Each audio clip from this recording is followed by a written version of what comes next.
Ahoy! Welcome, nerds. How are ya? Hope everyone is doing swell today. Personally, just speaking for myself here, been pretty good. Not gonna lie. Also, I don't know why this looks so dang inconsistent sometimes. Oh well, what are you gonna do? What are you gonna do? Fuck it, it ain't perfect. It ain't. It's not going to be perfect ever. It's just gonna look wacky sometimes. Just straight wacky. I don't know. We'll see. Hope everyone's doing all right today. Personally, been pretty good. We had a nice chill weekend. Very nice, very relaxing, which I'm very happy about.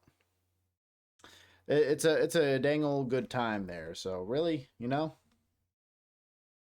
life's all right now.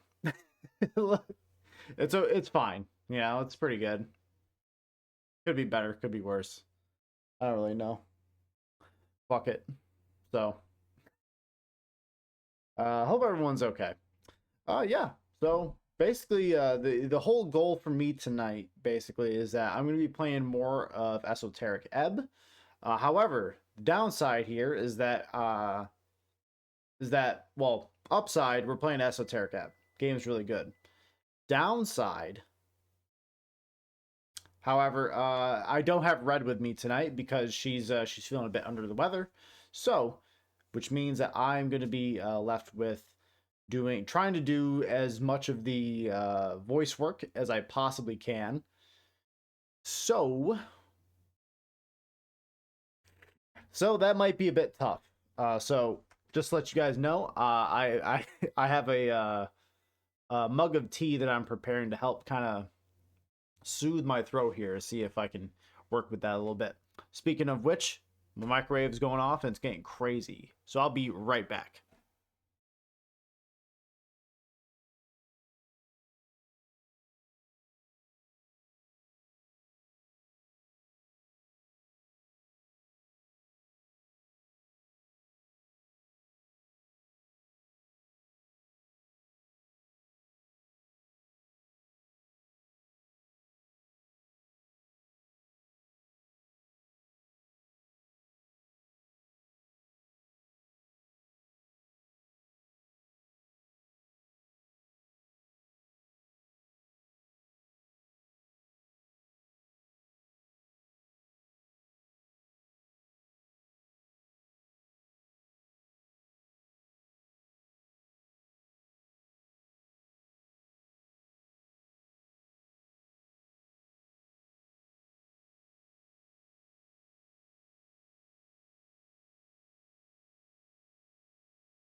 Okay, there we are.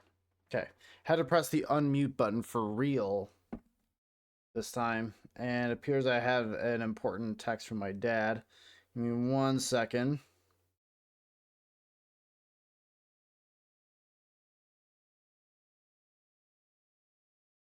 Hmm.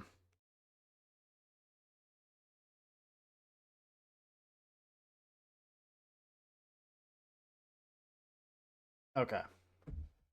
All right. Hopefully that'll clear up everything. I always hate being on my I fucking really despise being on my phone on stream. I think it sucks. No one wants to see that or deal with it, but it was an important question that needed to be answered quickly. So, even though here's the thing. I know that my stream is not exactly professional. Quite a lot. But I try my best to, you know, I try my best to at least, yeah, do a little bit, put in a small amount of effort, the slightest amount, some might say. It's a tough deal, it's really hard. I know, extraordinarily difficult, but here we are. But yeah, I got my mug of tea. I'm ready to fucking party, ready to get crazy. So let me actually hit. Um, you know what? Hmm. You know what? might as well do this. Since nobody's really in at the moment. Considering today is Easter. Probably should have thought about this a little bit better. I don't know. Yeah. Figured.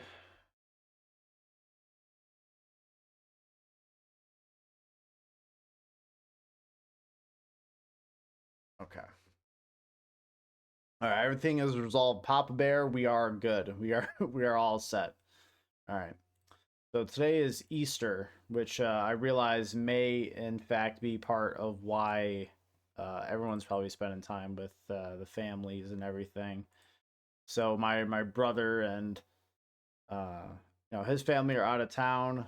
My folks don't really have a reason to celebrate Easter outside of my brother and the little one there. So you know so today's been a pretty free little deal. I hope everyone's been celebrating Jesus Resurrection Day.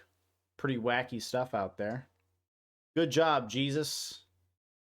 Imagine getting crucified and then like it only takes you 3 days to respawn. Man's built different. What can I say? Anyways, let me get off my bullshit and start with our game tonight. Figured might as well. Figured might as well.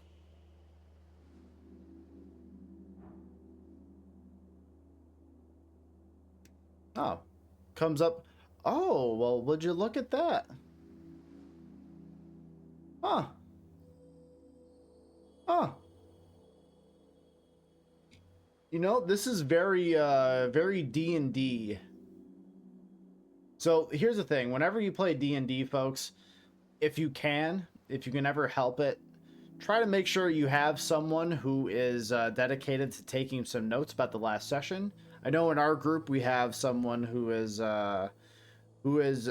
studious. Well, now more like, I don't know, vigilant and very detail oriented. She's fantastic, by the way, and she takes notes a lot about all of our stuff and just keeps stellar notes on all of that. It's always very important. Always very important stuff. So you can tell that someone has like a deep love for D&D and they put it in this game is to have like a little session notes thing. All right, so last time you got through the whole whole intro sequence. Just a day ago at a local tea shop exploded. It's your job to figure out why. For some reason, you woke up at the bottom of a morgue. Great start. You had a little chat with Viskin, the pale-faced local mortician. But you're still in Viskin's lair. I mean, the Lich House. I mean, the local mortuary. So, go outside. So, I think that's a really cool thing to have. Just a little feature to catch back up on the story. I know, at least for me speaking, I'm in my 30s, right?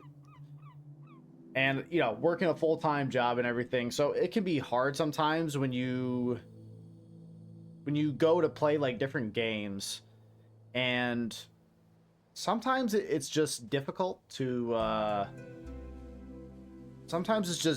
remember where you are in like a very story-driven game. So like, for example, I had taken a break from playing like Dread Delusion for a little while, and by the time that I went back to it and went to kind of wrap up the story, I had forgotten some bits and pieces. I don't expect every game and everything to have a refresher, because that's probably unrealistic. That's unrealistic to do that, to be honest. But that's just a nice little feature. I like that. Anyways, let's continue.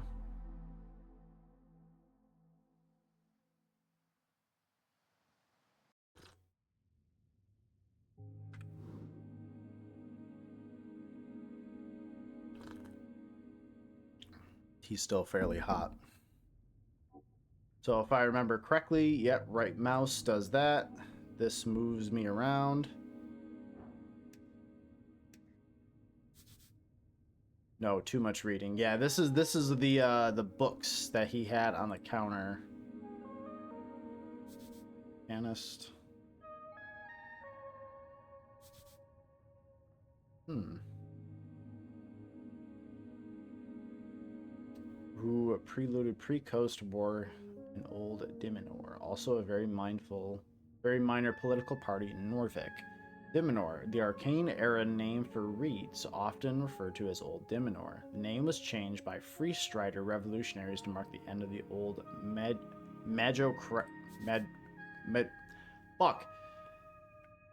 Magocracies. Okay. Free Strider, the new way. People in these have overthrown the old wizards and gods. For years, the revolution has slowly crept into the city. Now it's time to finally join the free cities and get rich. Free cities, a collection of city-states in reeds, all united under the golden banner of free striderism. Norvik will join them, one way or another. Books taunt you bookishly.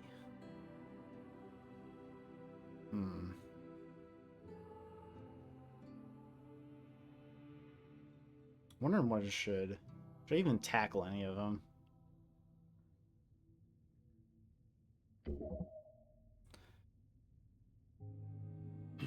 This is a printed edition of Pili's work, but still old. Probably came from the earliest Norvikian printers. First page, a message is hand scribbled in the corner. My belief lay in the collected humanity of Norvik. May you remember that from this collection, with honor and grace, Billy D. Is this a handwritten message from the second patriarch himself? Patriarch, a top clerical rank in Norvik, different from Lord Patriarch, which is the traditional administrative leader of the city. Only about a dozen men currently hold the rank. They manage a section of clerics at the towers. I'm gonna say, yeah, I've been absolutely clear in these intelligence checks.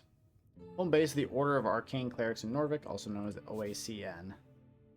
OACN, nobody calls it that. You feel faint. Are you even able to hold such an artifact? Fascinating. To think the pale man held such a treasure on his shelf. Read the foreword. Dream of unity under Earth. The book begins with a lengthy essay about the foundation of Norvikian cultural values. It's really like a guide, if anything. And what a Norvikian person is, how their values come from various tribes in the old country, and how together they have formed something greater under Earth. Text directly explains how a new Norvikian culture will help the city grow and fight against inequity and injustices through unity. Mainly by being generous and not hoarding wealth, among other things. Funny how that works. Ha! A naive thought. Then finally, it does touch upon the connection with dwarves as well, and how the Norvikian spirit is not contained within humans only. Oh, a little XP, baby! It is not just blood, it is sweat and tears as well. Those folk who unite with us will not be seen as an other. No, they too are Earth's folk. They too are Earth's guard. That's a long-ass foreword. Yeah, it's like 5 pages. Old man likes to ramble. I went with you to foreign shores, my lord, my guard. I pray you keep from harm the beasts, each shard a proof of your devotion. Thus I give myself to your folk. I give my life for a home at the river, in that sliver of land. To vanquish the beasts who roam, the evil who lair, the fires that burn. To build a life along the river. Every shepherd knows the way. It bellows up the river. Earth lives in that sliver of land. It is your favorite. Monster Boy, my boy. Good to see you. Good thing I'm a diehard fan of j0everkill because there was no announcement. Oh, that's right. My bad. I forgot to put that in there. Red has been feeling under the weather, and today is a holiday. So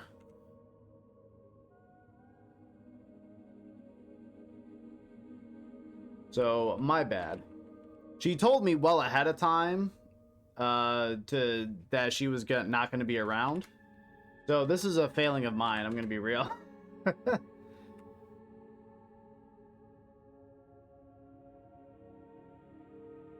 God damn it. What am I doing?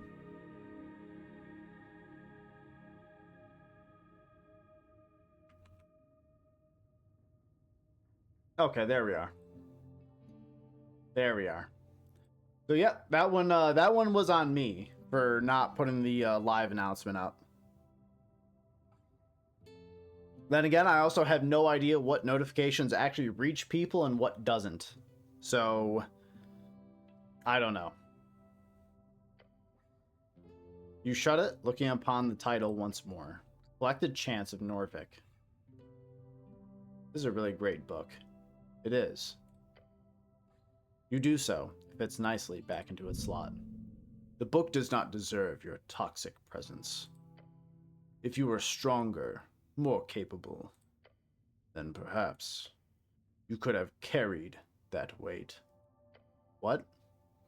You really want the book. One day, it could be yours. This is very confusing. I'm just putting back the book. And there's some issues with stealing going on here. Just ignore it. Let us forget this for now. So I'm going to skip that other book.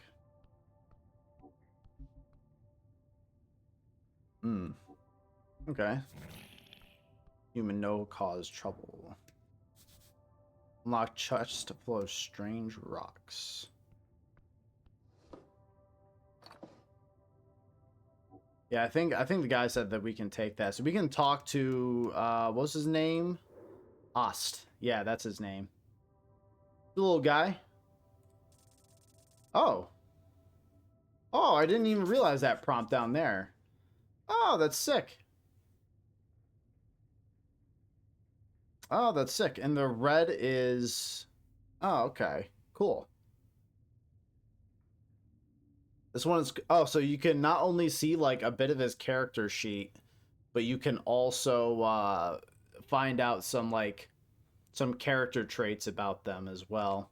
So, like, for example, it's saying, yeah, he's pretty hostile. You just be careful what you say to him. His expressionless eyes seem to keep watch at all times, obviously determining where to strike for you to die as quickly as possible. How humane. That's nice.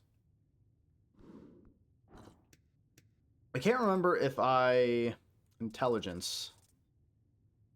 12. What do I get with a 12, huh? Yeah, only some info. Human research level 17 entrepreneur. That man handles corpses in a basement. Typical self-employed city contractor. You remember hearing about this man? He used to be a dentist and a surgeon. Okay. Yeah, he's level 17. He would absolutely fucking murk me, dude. Online rogue? Oh, pickpocket. No. No. No, no, no. Short rest. Okay. Inventory. We got these the shard of Jor. Bright rock. It fits your hand nicely. These can be found all over Norvik. Some speculate that there are shards of Jor's pillar. To untrained hands, they have no inherent value. But you might use these to alter fate itself. Spend in dialogues to unlock dice checks. Oh, interesting. So you can spend these to probably reattempt something. Okay. Interesting. I don't know what deep storage means. What does deep storage do?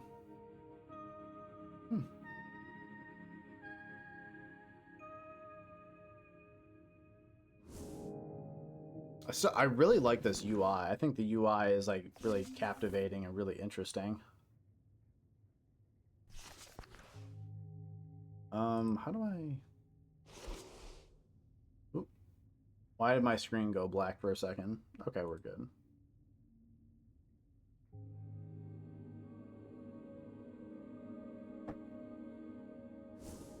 All right. Well, let's talk to Ost here. Chief of Security. Wiggling his little clawed feet, the kobold follows your every move with cold, unflinching yellow eyes. Master, say you behave. You're adorable. The kobold glares at you. A battle of will. Do not give in. Glare back. Your eyes meet each other, still, ever vigilant. Keep glaring. Kobolds not move. Glare some more. Yep, you're staring at each other. You're doing it. Eyes meet eyes. Glare, glare. You are looking at a kobold's yellow eyes, stare in a angry or fierce way. Looking hard. Lean in close to the kobold's stern face. You should probably stop this. Kobold meets your gaze and keeps meeting it. I don't think I'm getting anything more out of this. Fair. Just like stare down this kobold for no fucking reason. Voice the kobold is making me feel immersed. Yeah, goddamn right. You don't tell me what to do. I did just now. Fair enough. Yes. I have some questions for you. Short question. Go.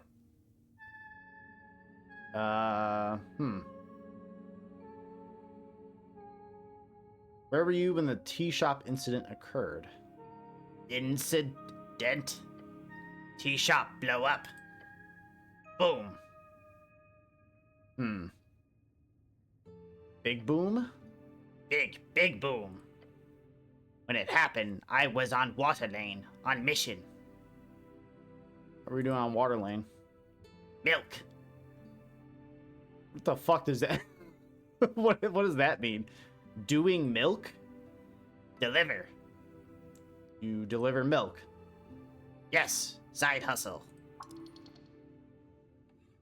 What a strange side hustle. I understand doing, dare I say, streaming or content creation is a little bit of a side hustle. Maybe I'm just thinking in a very modern sense.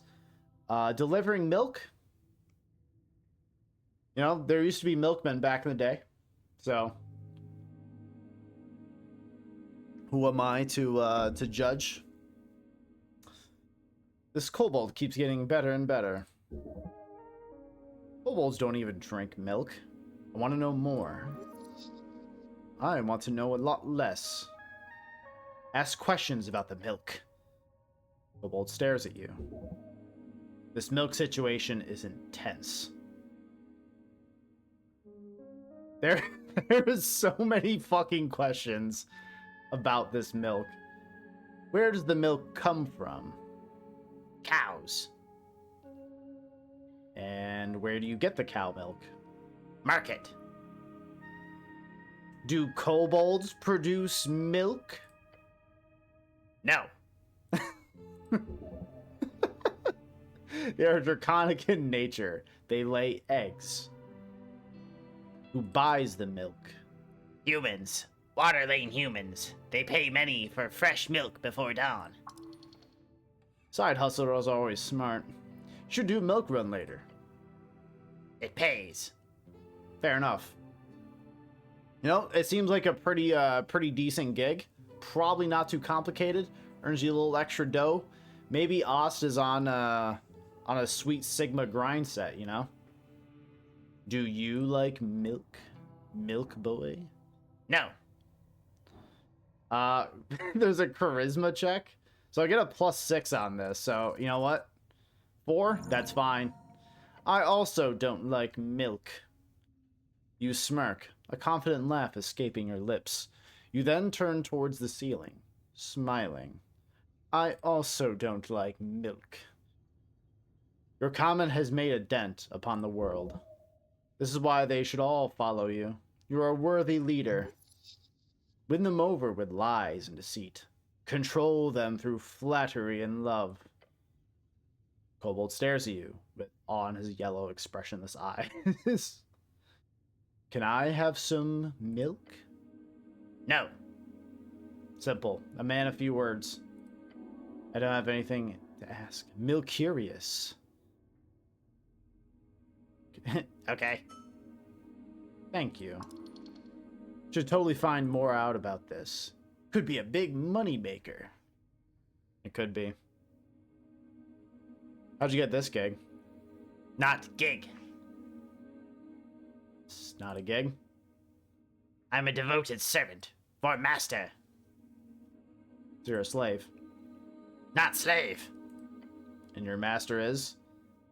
Master Viskin. And he owns you. Not own. Serve. Okay, so you're being paid. Yes, paid well. He gives you an expression that would be described as a frown. That is, if it looked in any way different from his regular expression. Can I borrow your crossbow? Human is kidding? Not funny. You'd make greater use of it than his puny creature. Just take it. The kobold snorts. Go away.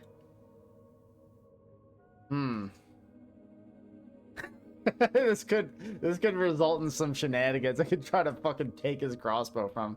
Though I'm sure he would just shoot me. Please. No.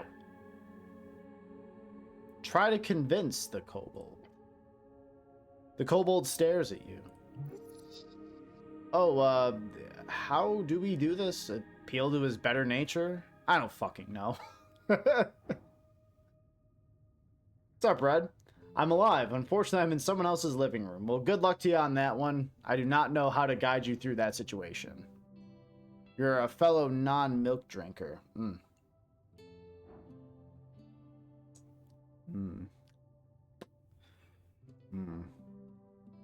know what? We shoot for the stars, baby. Oh, so fucking easy. Find a reasonable argument. Probably with a lie. So we actually got a -2 to that check because we also said that we don't like milk. So look at that. Easiest game. Oh, you know exactly what to say. There's only one thing that could possibly convince this kobold that you should get the crossbow. And that is, of course, Viskin asked me to get you. Viskin asked me to get your crossbow. Master did? The kobold glances over to his master. Yeah, he said I needed it more than you. What? Why? He said you were so strong that you don't need it anymore. Well, if I ask Viskin, then he's gonna be like, no, keep your thing. So he said you were so strong you don't need it anymore. The kobold squints. He leans back and smirks, then nods. Here we go. Yes! Yes! I got his crossbow. Reluctantly and slowly hands over his crossbow. Master always right. The fact that he handed it over without even asking the pale man first. Love it. The kobold crossbow safely in your grasp. The kobold scoffs. Weak human. Of course you need crossbow. Easiest game of all time, baby. Easiest game of all time. Get that.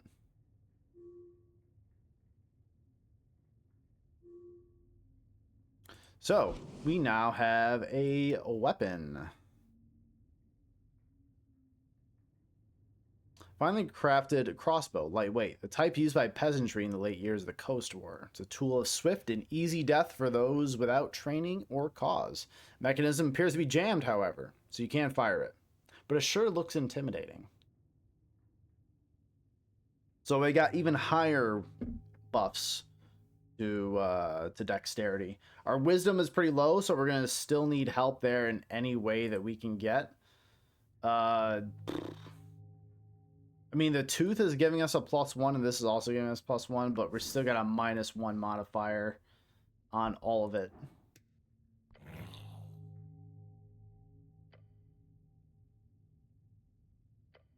Who are you? I am Ast. Ah, okay. You are a kobold. Not question. Next. Oh, fuck yeah. That's not a question. Quick, save it. I stared at him. Of course. Try to save the question. Yeah. Try it. Oh, easiest game of all time, baby. Change course. Quick. Are you voting in the upcoming election? Angry human party. Party of Norvik. Really? Yes, they do good. Strong men lead. Bright tomorrow. You're a good boy, Thanks. he mutters, his words oozing with disdain. Do kobolds exist? Yes. Am I kobold? No. Kobolds. What are they good for? Many thing. Shooting human for one. That's fair. What a cool little guy. Nodded his head in approval. Humans are obviously weak without crossbow. This is true. Ost is onto something here. Ost really is onto something. He's a smart guy. Voices upstairs and the smell of salt. Let's go. I have a feeling this tea is going to be a godsend for tonight. How you doing, Monster Boy, though? How's your day been? Got to ask. Men at work beneath Asgal's green banner. Behold. Easy. Dwarf exile, level 3 foreman. Stands ideals and gut and little else. A push will earn his respect. That is his way. Alphaz knows he's privileged. He hates it. His ideal clashes with his blood. Interesting. Let's talk with this guy. See what's up. Normal. Had dinner with the folks. Yeah. Hey. Sounds like a good day. Myself, I've had a pretty chill day. Spent a little time with my partner there, and then we you know, she went and spent time with some of her family and everything, and my brother is out of town with my niece, and my folks went and kind of had dinner or whatever. We didn't really get a formal way to kind of meet up this year, so yeah, it is what it is. So everyone just had a chill day, which is not bad. I mean, plus it's like we're not exactly a religious family, so like Easter doesn't really mean much to us. So it is what it is. Around the amphitheater scene, you see a number of dwarves hard at work. They're constructing a banner of some kind, carrying a bright green flag. Banner of Asgal. Fool. One of the dwarves stands to face you with a furrowed brow. Alphaz B.E. He appears to be in a staring contest with the orc on the other side of the theater. Orc, big brutes of devilish origin. They're rare in Norvik. Most of them can be found in Fell Tire. Fell Tire, one of the 8 bands along the coast. Land half ruined from millennia of warfare. Its red lowlands account for a quarter of all food production of the coast, all flowing from the trade ports in Blood City Bay. Name Fell Tire either originates in Orcish as High Place, or Bad Fort in Infernal, or Hill Land in Goblin. It's hotly debated. Esoteric divides splits of yore into 8 geographical areas, commonly known as bands. Each band has unique esoteric and natural traits. Okay. Holy fuck. Holy fuck. Holy fuck! Okay, there's a lot. There's a lot there. But then again, we have a high intelligence, so you know what? I can read all that later if I so choose. But I'm not reading it right now. Alphaz, my boy. Oi, Mr. Cityman, he calls out as you approach. We've made it clear already. We're not moving. Not one bit. He shoots you a shit-eating grin. What's going on here? Just working. The boys will be done soon enough. You hear the other dwarves laughing behind him. Nothing illegal going on here. Nothing at all. I'm sure my accent is absolutely fucked. I apologize. I'm a god of content, bitches. Yeah, on an 80 stream streak. Incredibly impressive. Oh, yeah. Great. I was worried there for a second. He looks you up and down. Yeah, okay, great. He didn't expect that to slide. Very great. Now, who are you? Name's Alphaz of Ban Ambers, foreman in the Asgalist movement of Nordvik. Asgalis, the workers who built the city want to rule it. Seems only just. Their vision of a fair and even society where those who live underneath rise up and show their worth. After all, why can't we share? Simi and the boys. He's done more good than all of you Earthguard combined. A true speaker for Asgal. Damn, that's a lot of good. Simi exaggerates. Oh, Simi exaggerates. God, it's so fucking... It's butchered. I know it is. Gives the older dwarf the stink eye. I'm also not in any way proud of my heritage. Nobility is just a poisonous hierarchy. Okay. Dwarf stout share. Yeah, we know what it is. You know the drill. Heh, drill. They're built mostly in Norvik, have a long history of the Earth folk. People of Earth. Ancestor of those who reconquered the Eskani coast. True mythological heroes. Typical talking points. He grins. Just wanted to make that clear. Don't mention the whole noble thing. It'll just piss him off unless you want that.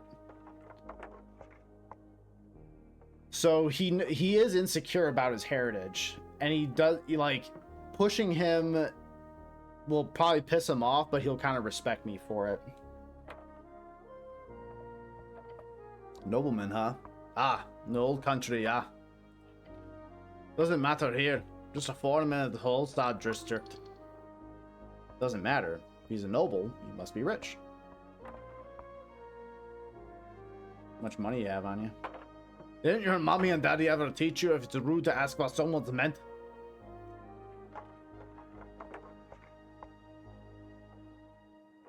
I bet I could fucking piss him off. I bet you're only here because of mommy and daddy. What did you say? Oh, you must have misheard me. I said, don't forget to thank mommy and daddy for the foreman position.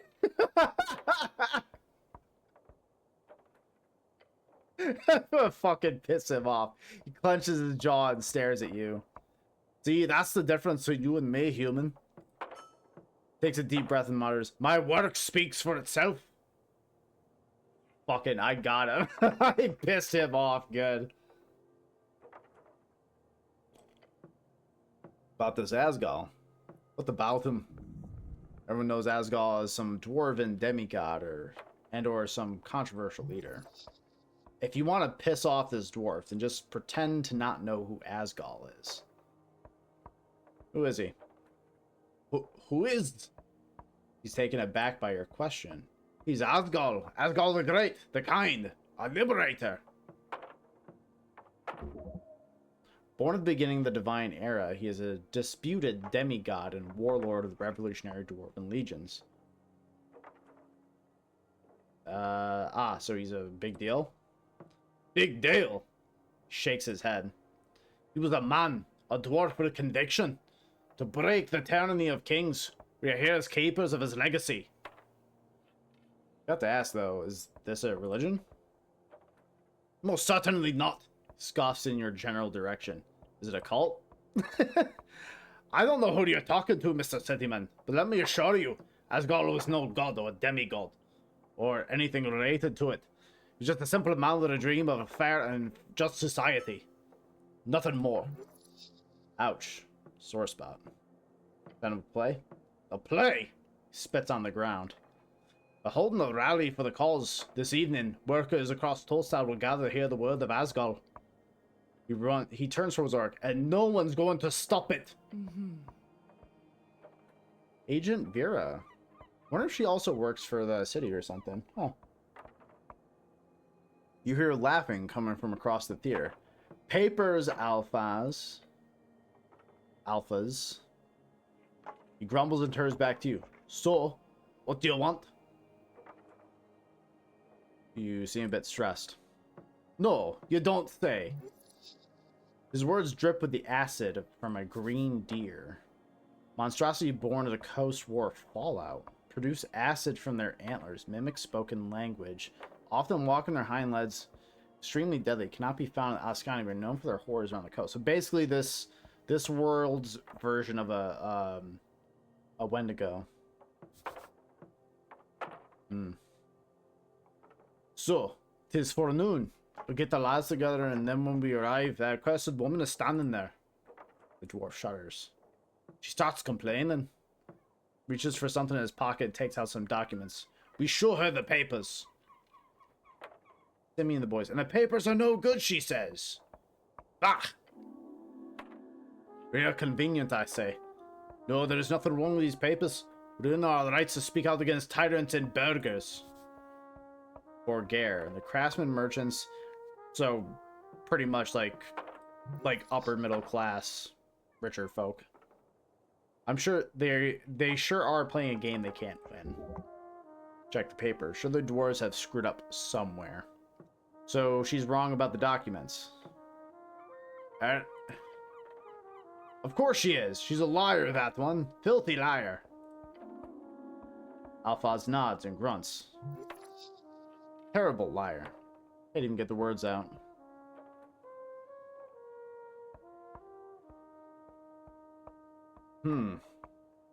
Can I see the papers? He gives his companions a glance. Why? Construct an argument as to why you should see the papers. Yeah. Fuck! Oh, it was only a DC 8. Dude, are we kidding? Oh, that sucks. Said he won't listen to reason. He's beneath you. Just say anything. God, come on, I want to scream. I want to see who's in the right. He sighs. That'd be us, Mr. Setteman. I want to so much. Excuse me, what? So much. Dwarf looks at you with a disturbed expression. Wanna help so bad, guys. He furrows his thick brow. You think I trust the city? Bah, go away.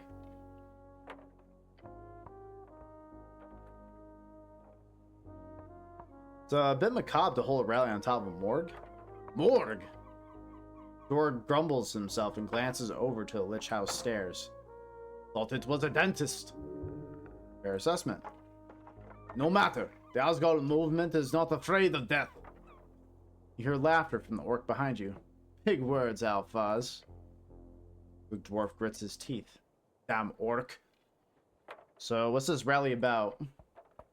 He grunts. The guilds? For decades, it's been a collective bargaining between Novikian workers and the city guilds. Okay. A little flexible in there. Say what you want about the earth, but he keeps a tight leash on the upper class of the city.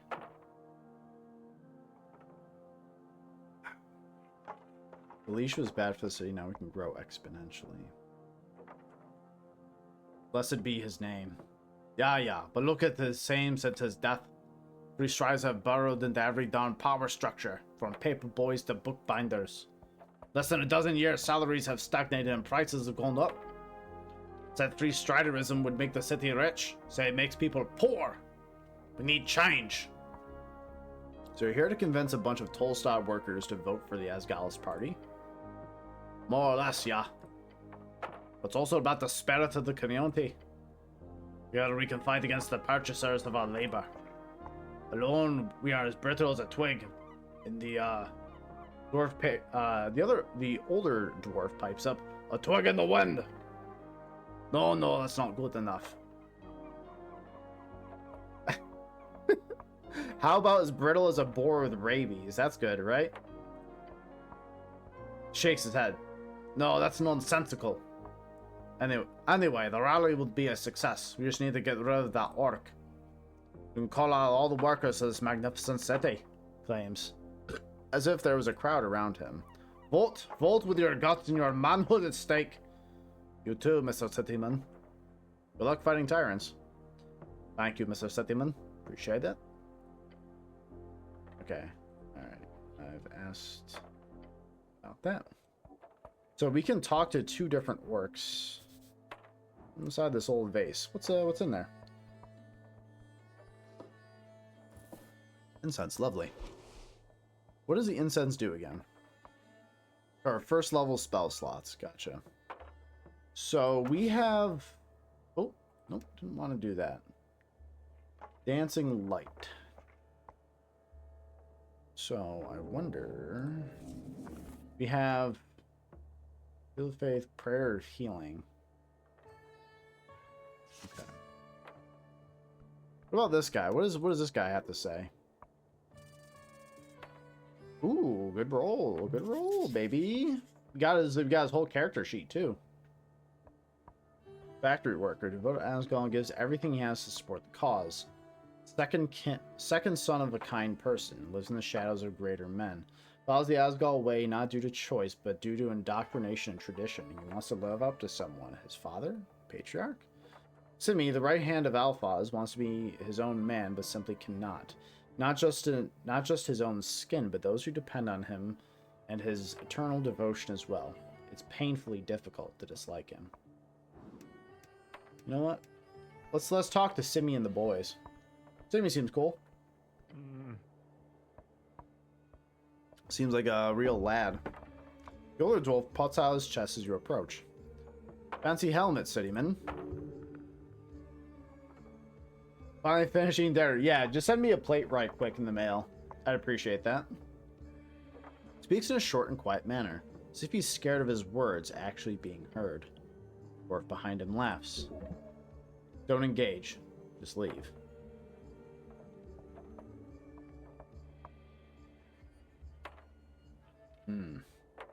Thanks, my mom got it for me. Oh. Don't say anything like that. It makes you look pathetic. Oh, it's a lovely helm. She has good taste. Huh, interesting. Brutal honesty might actually win conversations sometimes. Good to know.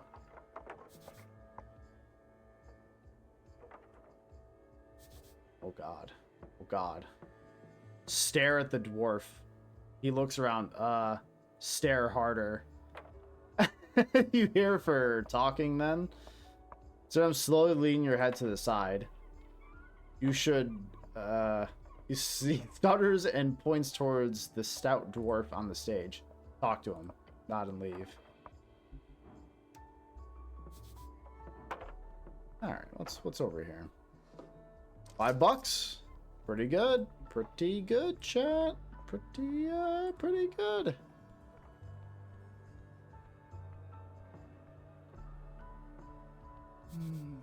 So, the orc observes you with great interest. Alright, let's see what's going on with her. 13, huh? Orc, Fellfolk, level 4 fighter, a traveler. She is not settled here. Her belief is weak. She does not use it. Her religion is power. Okay. So, she's a pretty religious person then. Okay. On the edge of ruinous amphitheater, you see an orc sitting on one of the many loosened stone blocks. It looks like she's waiting for something, or someone.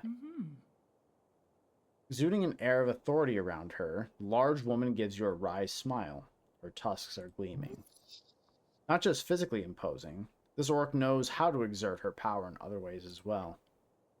What's this? Not often we get Earthguard around here. You sure walk around like a damn advertisement with this drab uniform. She presents her palm to you. Vera is my name. I am second in command guild agent of Tolstad. Nice to meet you. Be nice to her. She's a free strider. The showing of the palm is a casual cultural greeting in the reeds. Leftovers.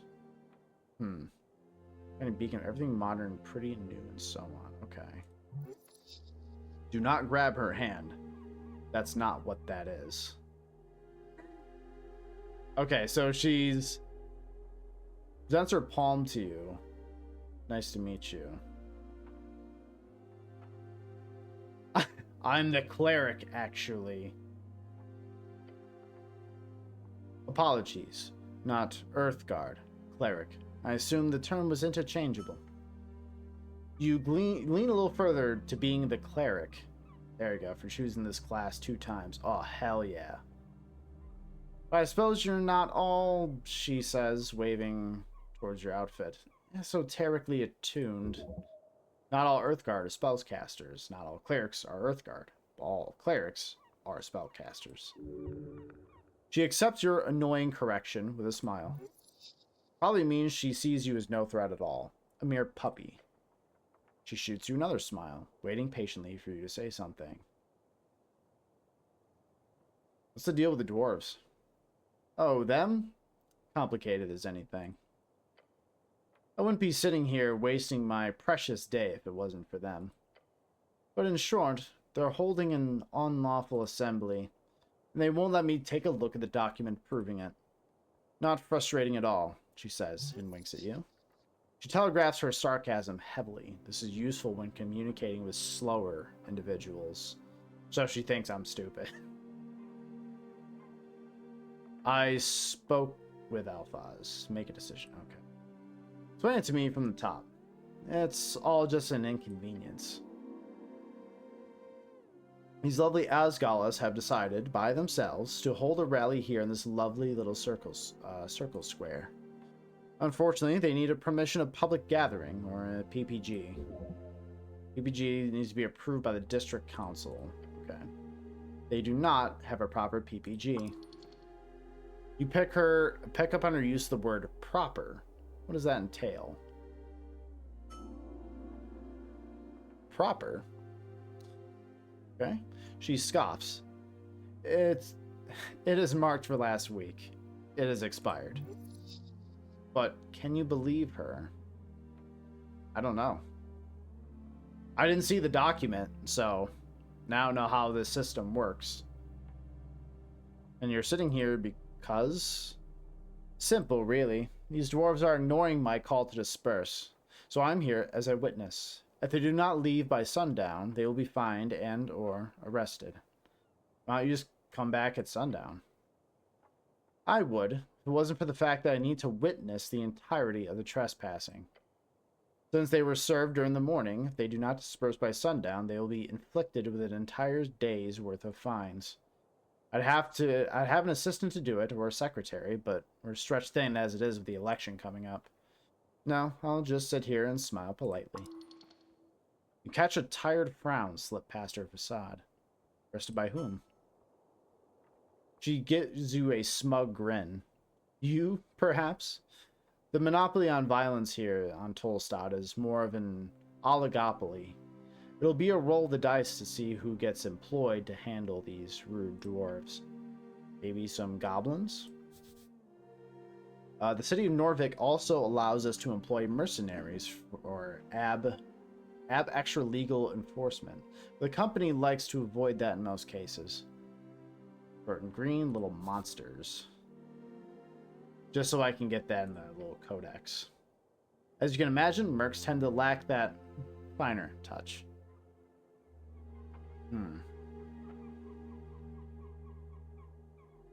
I don't know. Orc lady might have me feeling some kind of way, but I think that that's what she wants.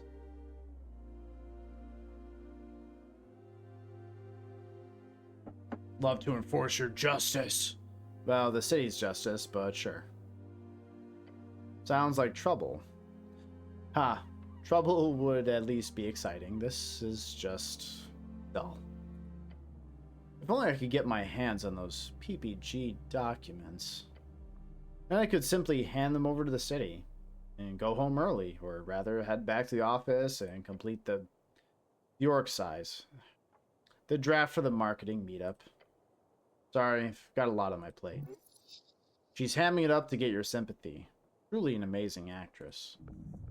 You need to help her. If you get her this PPG thing, then that'd be a pretty easy way for this to clean this mess. She'd totally be in your debt. Not a bad idea.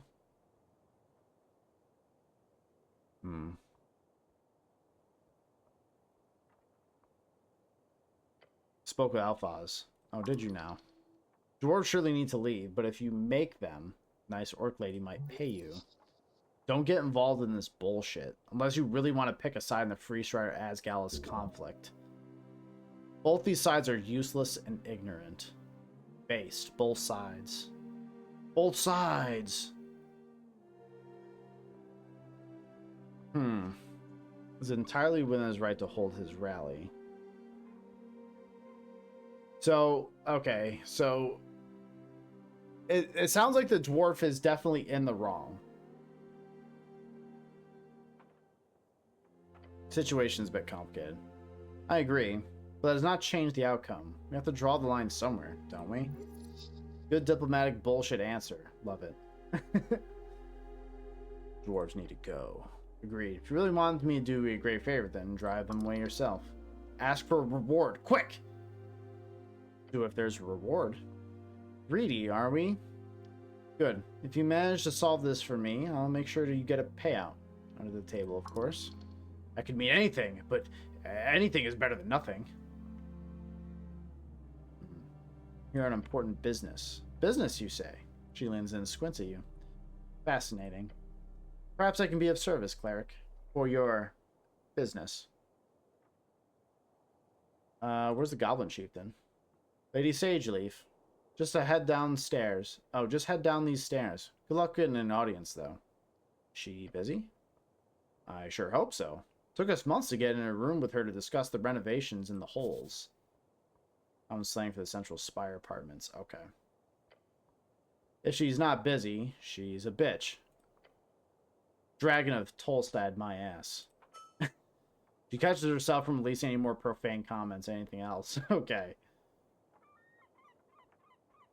Know anything about the tea shop? The tea shop that blew up, she says dramatically. Sounds like a magazine tale.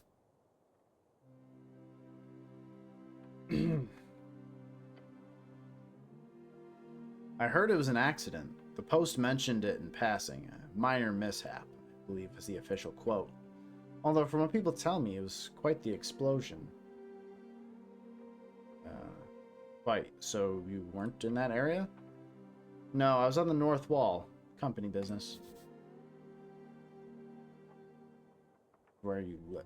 This is where you live. Anyone who calls it the North Wall is probably not a local. Anyone who's cool calls it North Wall or just North Wall. Sign of an outsider. She calls it the North Wall instead of just North Wall. Relax. She'll learn in time. You sure like her, don't you?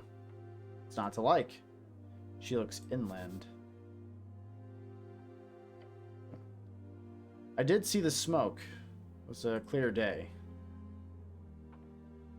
What do you think was the cause, cleric? Don't give away too much. She's prying.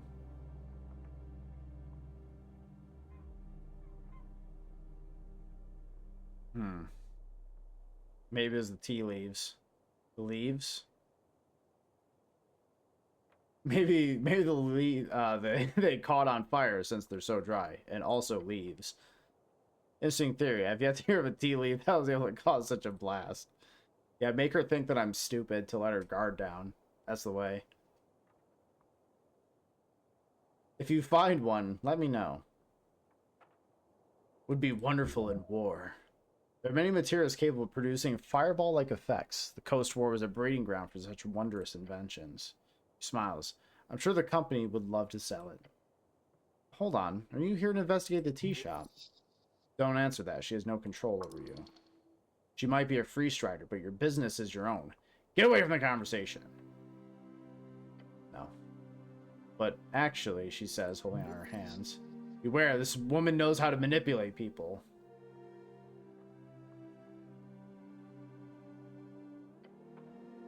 But actually, she says, holding out her hands. Nice weather we're having. Are you looking for the tea shop? You look lovely today. I'm here to do business. The tea shop, the one that blew up. Oh, fuck. Ah, fuck. I'm gonna try to sneak away. Let's do this. Wait. Huge! Quick, a distraction. By the gods, what's over there? Point over her shoulder. The orc looks over her shoulder. Go, now! As the orc is distracted and confused by her masterful exclamation, you exit the dialogue utterly silently, like a cat in the dark. In the dusk. By the time she's done looking at the false horror you pointed out, you're already gone. Like a ghost. You'll probably have to go back to her if you want to complete the quest. But at least you avoided her question. A master at work. Brilliant. That's fucking awesome. That's pretty good. Yeah, got a few more bucks. Cool, cool. So we lean a little more into the cleric. Neat. Little kitty cat. Black cat. Hello, kitty cat. Goblin girl here. You spot a black cat. Calm as can be. It doesn't even care that you stomp up next to it. Legendary trickster of Norvik. Greetings, who might you be? Just this fucking cat just said no one. Cat lifts its head up, its dark eyes squint at you for a second, sniffs the air, then ignores you once again. It knows more than it lets on. Cat does not care for you in the slightest. Pet it or something? I don't know. If you wish to hold a proper conversation with this magnificent creature, you need to find the first level Speak with Animals. Ah, I see. I'll pet the cat. Eats your hunt and nuzzles up against it. Such independence and arrogance. You should get a cat. Not doing anything, yet getting so much love. Learn from this beast. His grace is unmatched. If you were a cat, you never have trouble again. It appears to have enjoyed the pet. Enjoy your day, citizen. Empty barrel. $8. Huge. I'm surprised I can't talk to this goblin girl. She looks like she'd be someone to have a little chat with, but old faded posters nailed to the wall. They're unreadable. Actually readable posters. They're still kind of old. Our eyes laid upon a series of papers nailed into a wooden facade. Getting out information to people. How do you do it? One possible way. Papers nailed on random walls. You'd be surprised how effective it can be. Some of them are torn and unintelligible. If you catch your attention, you should rip them to shreds. That would be fun. Listen, Strength. You need to calm the fuck down. You need to chill.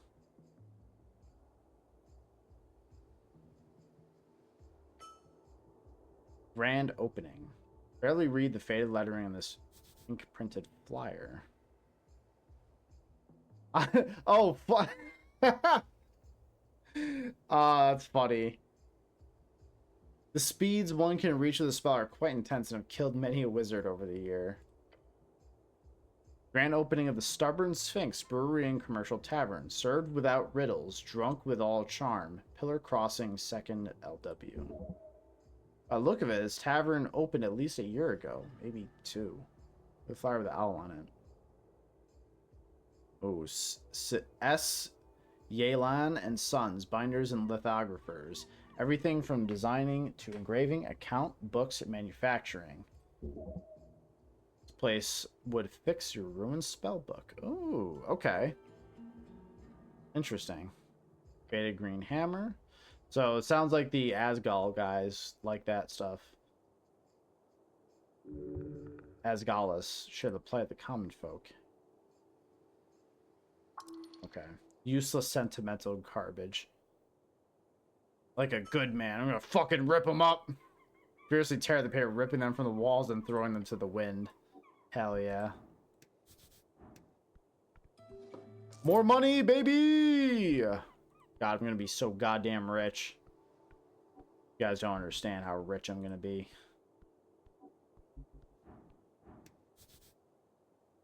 Our Lady's Apartments. Doesn't look like I can interact with anything. Art style in this game's lovely, by the way.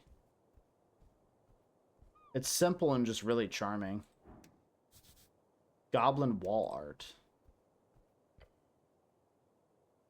A green faces splatter across the facade, staring wildly towards a flaming sky and the dragon spread across it. Or something like that. And you call this art? What does it mean? Represents devotion, albeit in an asinine way.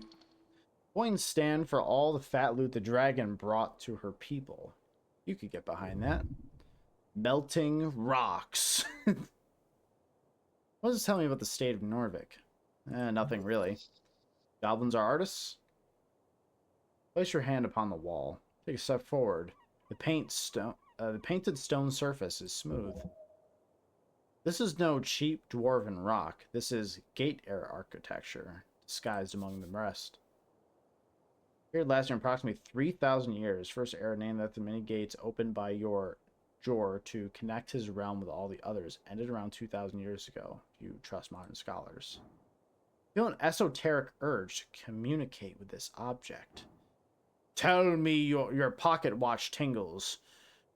Please! Fuck! Alright, that did not work. Your focus falters. There's nothing to answer you. But something is here, beyond the silent hard stone. Try tomorrow, perhaps. There's a little imp guy that's hanging out here. Braxo Pencil Wing. Ooh, awful. Yeah, basically the same fucking... I did not learn anything. Well, let's talk to this little guy. Like this little nerd. Braxo Pencil Wing. Raise your hand towards the sky. Above you sits a tiny red creature. His wings flutter faintly in the wind. The fiend throws a quick glance your way. He's annoyed. Staring at a piece of paper, he does not acknowledge your presence. Hey, little guy, why aren't you on my shoulder? He slowly puts down the paper. Is this racial profiling? Funny, I've never heard that before. You're so original. Wait, he says, leaning in to get a good look at you. Earthguard? Cleric? Hell's you doing here? You can go wherever you want. Fuck off. Divine mission, the usual. Very well, I won't get in your way. I, for one, am very happy for your presence. This place has gone downhill since the city let the goblins and free striders run amok. Oh no, the devil's a kiss ass. Devil. Oh, okay. Interesting. There are lawyers, soul traders, often the most efficient type of leaders, the worst type of middle managers. Their numbers are dwindling as of late, but in Blood City Bay, they still rule supreme. We need some damn order around this place. So if you need any legal advice, just let me know. Gives you a tiny, sharp smirk. You should be aware of the fact that this is literally a devil. Be careful. Devilish advice can bite you real quick. Don't take advice from a parasite. You can hear out any advice, just don't listen to it blindly. Interesting.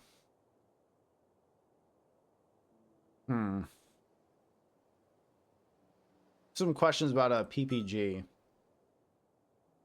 Permission of public gathering? Yeah, I think I know what you're getting at. He throws a look over his shoulder. He is aware of the dwarf's plight. What is a PPG? Imp takes a deep breath. Permission of public gathering is a legal document showing the intent of the magistrate of a certain district to allow an individual of a party represented by that individual to gather in a public place such as a town square, street, or a city tunnel to perform, protest, exclaim, fraternize, or any other non-commercial activity. Okay, yep. Well, how long does it take to get one? A week, depending on your contracts and your pouch. Can I have a PPG? And not for me. Ask Darrow. One of the original Earthfolk houses to found Norfolk and Earth. The bloodline can still be found in high positions all around the city. Nicholas Darrow, chosen magistrate of Tolstad, a man known for little else but being the great-grandson of Borgo Darrow, a legendary right-hand man of Earth. Okay, so he's a paladin. Died of heart attack. That's really funny. The first paladin of Earth founded founded the Earth Guard as well as the illustrious Darrow bloodline, known for his bravery and inability to be damaged in battle. Died of heart attack at age 40. His passing is used as an example of the importance of aging men to keep track of cardiovascular diseases. Or maybe don't, unless you got some really important message to deliver to the people. Darrow who? Magistrate of Tolstad. He's in charge here, basically, arguably. Does the quiet part out loud for comedic effect. It's all about that. I'm getting hungry. Should get a snack soon. Stares off into the distance. Oh, you were saying? You hear about the tea shop? Yeah, of course. Pretty hard to miss when flying past Holstad. What's your take? It blew up. Not sure what else you want to hear. Why do you think it blew up? Honestly, I haven't seen a blast zone like that since the Coast War. And you didn't hear this from me, but The little fellow trusts you. He is your friend. the scorch mark looks like those from a fireball. But not from the kind of trigger-happy pit fiend. We're talking high-level wizard stuff. Clouds fired emerge at a given point, spread within a 20-foot radius, filling up available space. Pit fiends are known to cast their level fireballs at will. Gotcha. And be careful, cleric. Powerful forces are at work here. And thinking about it for more than a few seconds makes it clear to me that it's all a big cover-up. Wouldn't be the first time a city-trained spellcaster goes a little off the hinge. Slander! The city does not train people to explode. Other than that, not to be self-incriminating or anything, but could be a fiend or an elemental. I mean, Waterlane is shipments from Kargamesh every other month. Maybe a fire elemental slipped through? 8 bands along the coast. Vast, xeric shrublands and deserts, famous for underground cities and oasis kingdoms, with elementals, halflings, the many plains touched in between. Who knows?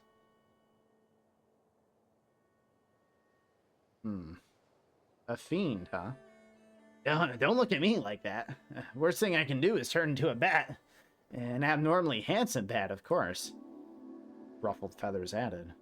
But I suggest having a chat with one of the owner of the tea shop. Oh, In his voice. but I suggest having a chat with the owner of the tea shop. He knows what feathers are ruffled, eh? He gives you an ominous chuckle. What does the law have to say on resurrections? That's one hell of a question. He smirked for a while. The imp's enjoying his pun before moving on. What a sociopath. Higher tier resurrections aren't illegal. They're not available anymore. There are a handful of known divine resurrection spells. Since the death of Earth, there have been no documented instances of successful resurrections above 3rd level. They're just not available anymore. Not available. Figured a cleric would know better than me, but He says and shrugs. Sass. spells over 4th or 5th are rarely seen these days. If you want to know why, go pray. Your god grants you magic. In his wisdom, he only grants higher powers when needed. In your lifetime, it has not been needed a lot. After Earth died, it's been a bit hard for even the top-ranking clerics to manage higher-tier magic. What about low-level resurrection? There's Revivify. That's it.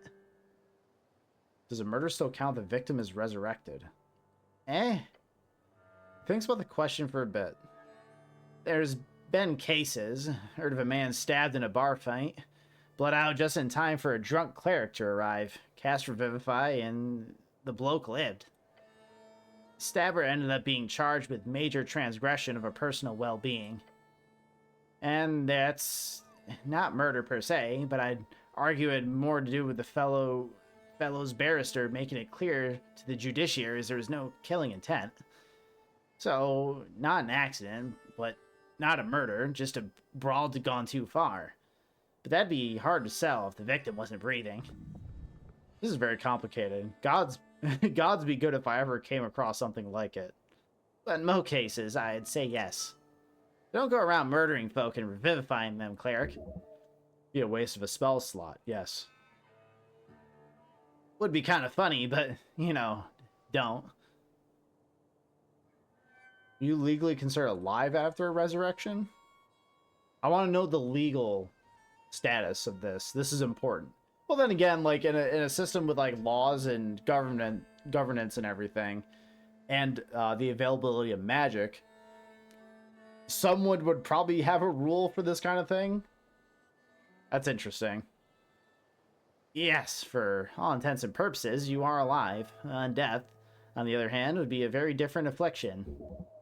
Necromancy is not just undeath, but all undeath is necromancy.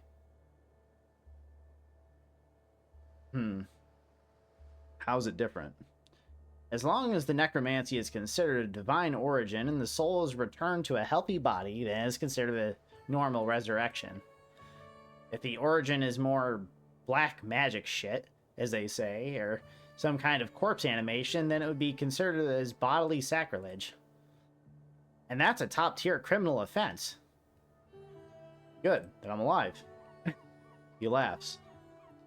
Haven't met any talkative zombies in my days, so yeah, you're alive, cleric. Does death absolve your crimes? Now you're asking real questions. But no, it does not. There's been actual laws signed in old kingdoms over this shit. He leans in, looking excited. You got the devil going. That's a good thing. Oh, he's dancing for you. Keep it up and he'll love you to death. So, classic story. Alright. A real bad guy is caught murdering his neighbor. Real sick shit. He's executed after a quick trial. Justice wins again. Everyone's happy. But surprise! Some holy man raises him up a couple months later. In this situation, the bad guy did technically pay for his crimes. His life was taken by the state. Just somebody gave it back to him doesn't change that fact, right? Well, people weren't too happy with that, as you can imagine. That's the common legal term these days for capital punishment is DIP. Death in perpetuity. Oh, okay. Stands for death in perpetuity. Kind of funny when you think about it. It makes total sense. It does. This city of Norfolk might be a bit of a bureaucratic mess at times, but believe me, the lawkeepers know their shit. So to keep criminals DIP'd, most states tend to hide, lock up, or simply burn corpses and spread the ashes using non-resurrectable methods. Huh. That, you know, that's actually an interesting thing to kind of learn about the world. Anything else? Should I invest in stocks? Oh. I do not give nor have ever given investment advice. But here we go. Yes. He looks you up and down. I should ask, have you ever bought shares before, cleric? I don't share with anyone, little red man. Okay, some basics then. Popularized by the late divine era human... Oh. Gotta do it in the voice, right? Popularized by late divine era human adventurers companies, share is essentially a percentage of ownership of a certain venture. Could be a guild, could be a company, or a specific adventure. Something that is supposed to grow over time, so you can increase the value of securities in that venture. Yeah, it's a risky way to increase your capital without actually doing any real work. God, this devil is good. Learn from him. So I should buy stocks. Look, there are rules in place. Norfolk has laws governing what one can and cannot suggest when it comes to financial agency. Your god made those laws to protect people of lower than average intelligence from being tricked by those with ill intent. Have you ever bought stocks? Sure, I spend about 40% of my income in risky ventures. Sometimes I even get paid in securities, which is nice since I won't have to pay any middlemen. What a fucking nerd, dude. Can people buy stocks in me? The little red devil stares at you. If you were to set yourself up as a venture, then maybe. I mean, if you could convince someone to invest in you, you know, without breaking any laws regarding investment advice, I'd be impressed. So why not? Where can I buy stocks? My guy's ready to gamble on the stock market. He's so fucking ready for it. You can buy shares directly from a venture trader. Basically, someone can give you a piece of paper that says, I owe you, with some legal information on it. Or you can go to a trade hub.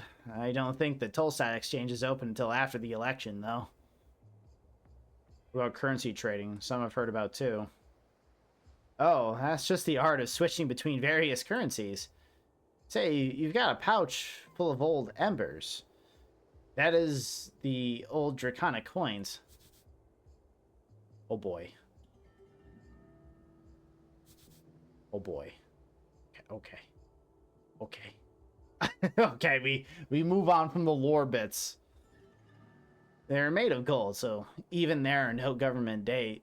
Excuse me. They're made of gold, so even though there are no governments these days who support it, you can always just sell them for the gold value. Great. That's the most basic form of it.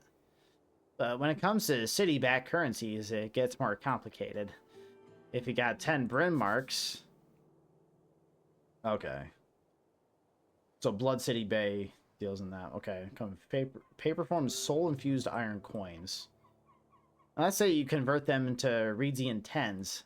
How many do you get? Okay, so from the Free Striders. Okay. Oh, okay, gotcha. 10? No clue. The value of each currency fluctuates day to day, as does the exchange rate to each other currency. Not to mention the location as well. 10s are powerful because of the far reach of the Free Strider trading charters. Bryn marks are near useless in Norvik, so the exchange rate, while still not nothing, is quite low. That makes Blood City corporations way less interested in investing here, which then perpetuates the weak value of their currency. Holy fuck, this old nerd knows a lot. Six is a Phazon. Fuck. 6 of old Diminar are used in some places, sure, but bring them out in Norvik and any shopkeeper will laugh at you holding those little shiny crystal discs. While the penning is accepted automatically, it's slightly less valuable than crown. The Vizca kingdoms. Okay. Oh fuck. Fuck Jesus.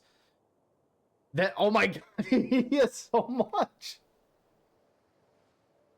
Then the soul is, on the other hand, extremely valuable, just because of the Golden Horde's influence. What the fuck? Remnants of the Celestial Empire in Divini Torum, led by the horrifying Choir, a hyper-intelligent light being. They spread fear throughout the lands. That sounds fucking scary. Okay. And the Ilum of... How the fuck do I even pronounce that? And the Ilum of John Paula? Those weird little ice cubes. Well, I'm guessing you've ever seen one, and never will. Take one to an exchange station, and they will quite literally think you're messing with them. But yeah, that's some info for you. He has been factual. He has been long-winded. I'm learning so much. He nods and grins. Economy, you know, messy and fun. Why is it risky? Sounds like free money. Good question. Imagine you invest in an adventuring party. They head into Verdun Hills to dive in some Gate-era tomb or an esoteric area filled with talking cats. It's something weird and dangerous, but with potential for a lot of cool treasure to be found and brought back. There's a major chance that those adventurers die out on their journey. If they do, you lose all the money you invested.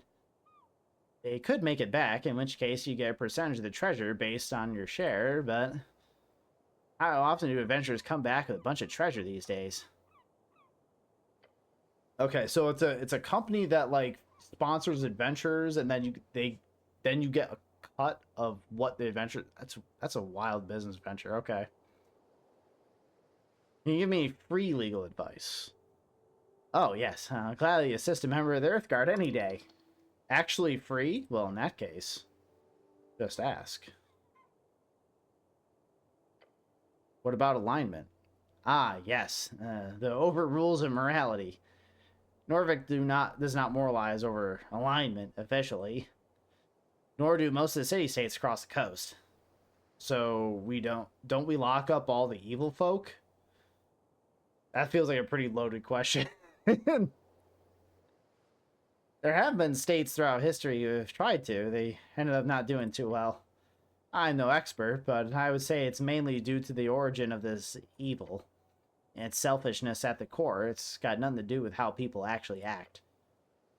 If you only allow the most good-hearted of folk to roam free, you'll end up with a country of nothing but good intentions.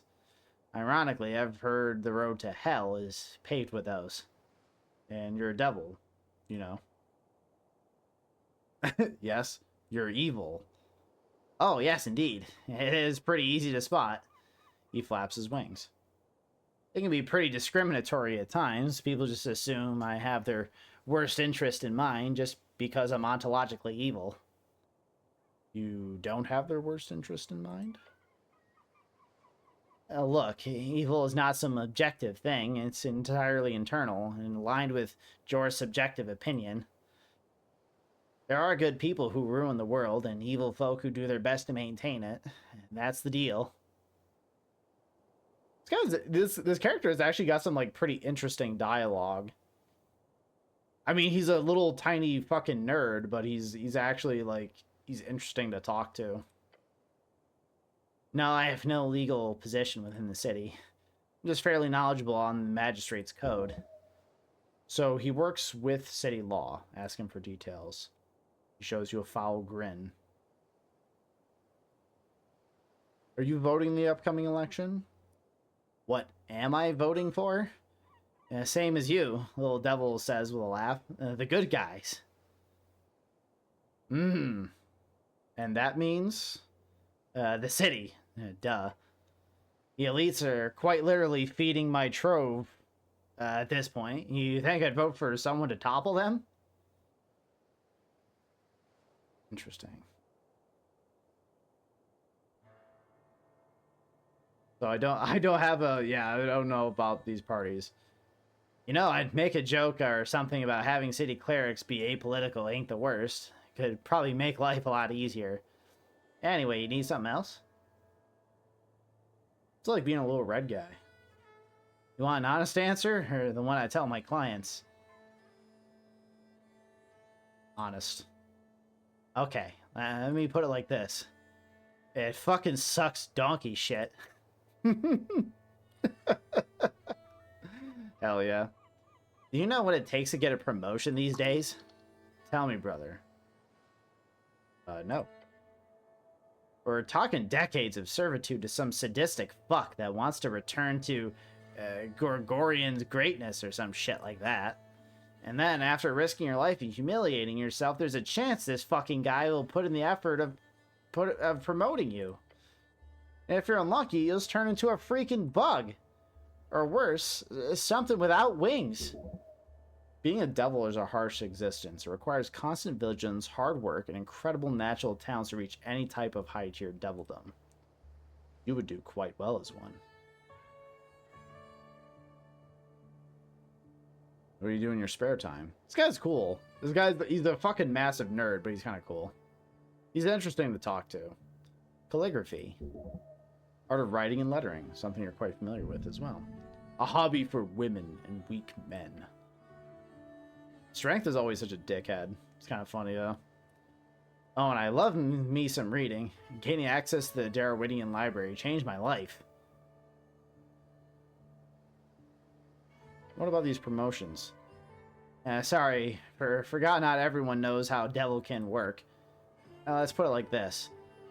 Devils have a ranking system. Some are lower and some are higher. Only way to get higher and metamorphose into a more powerful creature is to be promoted by someone with a higher rank. But hey, it could be worse, he says and cackles. It could be a demon. Oh, yeah. Bloodthirsty monsters and rage-crazed barbarians fallen out of hazy. Some are more civilized spawned to reign in cities and realms. Okay. That seems pretty bad. Yeah, could just become a fucking demon. Gotcha. What type of work do you do? If you love what you do, you never work a day in your life, he says and smirks. So, what do you do?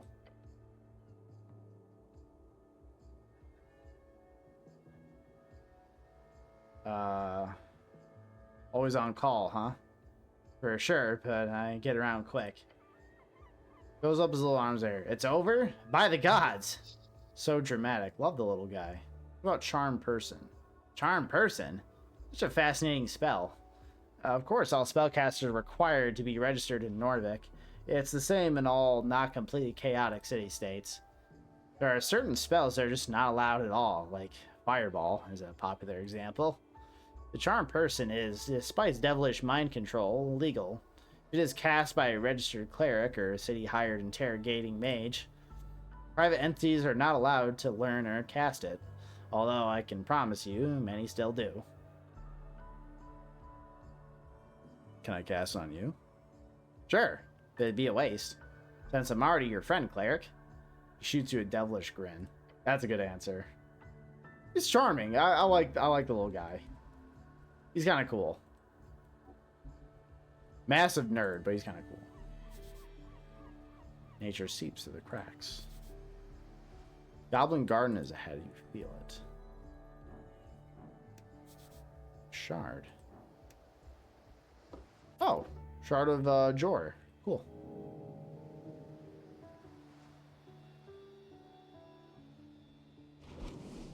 Got a little more money. We got 48 bucks now. We are moving up in the world, chat.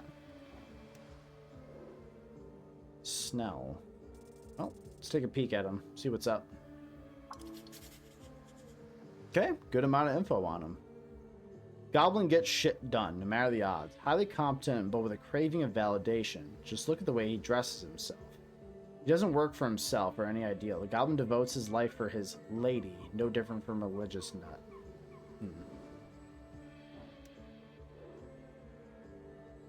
So he's like kind of ambitious, smart guy, high dex, wisdom, charisma, fairly balanced out. Trifle. Got a notepad. You know what? Let's chat with him. I don't want to rob him. Find a goblin standing at the tip of Tolstad. Clothes are fit for a Reedian trader, and his haircut is fit for an Ascani nobleman, a superficial fellow. Goblin cares much about looks. You catch with him immediately glancing at your outfit. Let me guess, you're the cleric. Taking you for granted, this goblin needs to learn humility. Yes, I am the cleric. That's me. He nods, looking tired and annoyed. The path of being a cleric is becoming more and more familiar. Ooh. I'm Snell. Yeah, I gotta think of a voice for this guy. I'm Snell, runner and handler of the HWBT. Old lady's been waiting for you. This old lady must be the chieftain, matriarch of the tribe. You should greet him properly. Give a traditional goblin salute.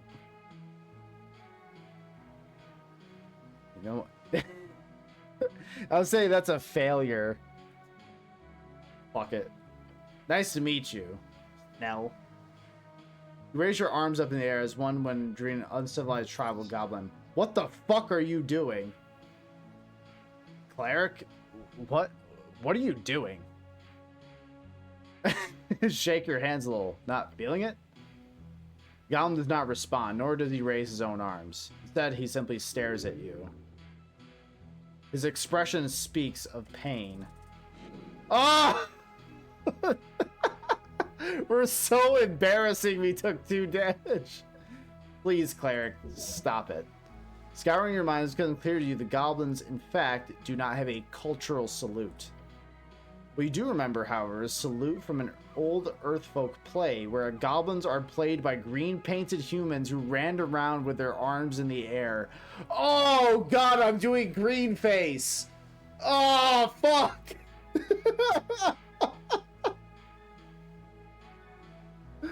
Oh, I'm doing green face in front of him and he hates it.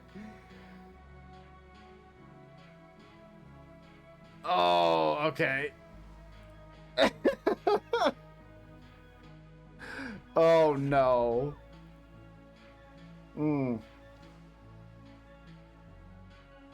Santa, thank you for the hydration. I needed that. You're finally home, Red. Zelda is scared of the thunder and today is chaos. I'm sorry to hear that. I hope Zelda doesn't fucking lose her shit. I'm sorry to hear that. Looks around, clearly struggling to find the right words. Exasperated, more like.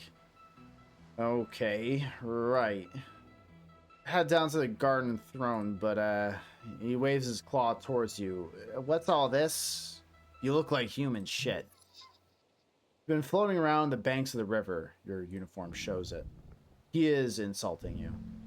The gall, you should teach him a lesson. Whatever do you mean, whistle? What I mean, you're covered in grime. I like being dirty. Good for you. Seriously, just great for you. Just dust yourself off. Is she spooky? Yeah, real scary. Insult her and she'll bite your head off. Then she'll scorch your corpse to dust. A jest, I'm sure. He laughs and crosses his arms. But seriously, she will fuck you up if you annoy her. Fair enough. Tell me more about this lady. Sure. For starters, she's the most powerful woman in Norvik. And considering there was an explosion yesterday right in the middle of her territory, I think it's time you do your damn job, cleric. Alright, lead me to her.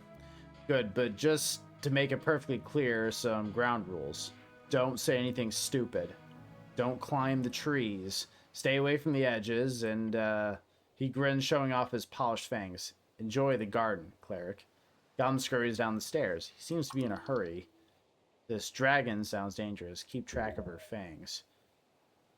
So, okay. Don't say anything stupid. Don't climb the trees. Stay away from the edges. She's another warlord fighting with scraps. Don't let her get to you. Tell her what she wants to hear and you'll be fine. Look out over the river. The cold Ascani wind seeps through the cracks of your helmet. You do so with great stride.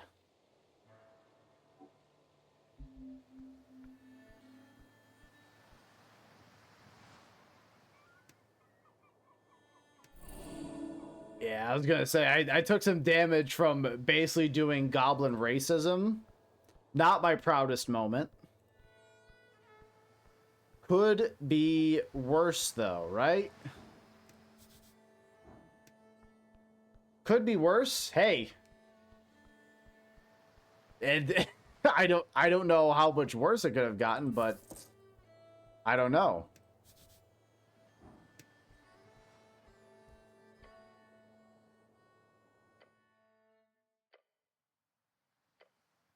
And tranquility. Contemplate milk. No. Come on, contemplate milk. Fine. It comes from a cow. You like it. Many do not.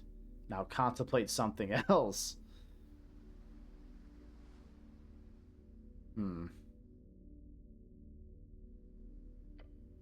Let your mind go through the basics of what you know. Tea shop was destroyed in the middle of the day. Minor injuries were reported. Goal is to enter the tea shop and investigate it properly. That is it. So, okay, so this is basically... this is, like, the shrines kind of give you, like, key information of stuff that you've learned about particular subjects, I'm guessing. Birdfolk on the run. His shop is in ruins. Dragon of Tolstad, a famous goblin leader.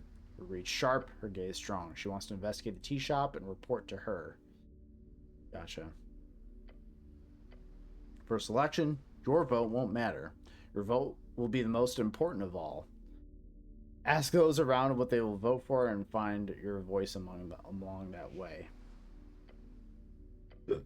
Identity is not easy. It's everything, from faction to home life in the street. What you choose may be a first step.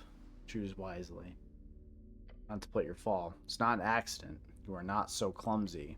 The question is not why you fell. The question is, why do you live? Can I return here when I have more things to think about? Always. Talking to yourself, eh? Must be a lonely guy. I was gonna say, I don't think I have...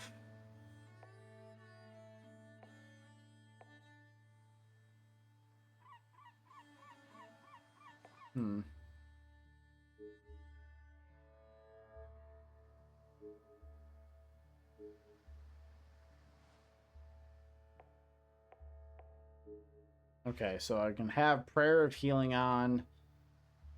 I'll put Charm Person on and Shield of Faith.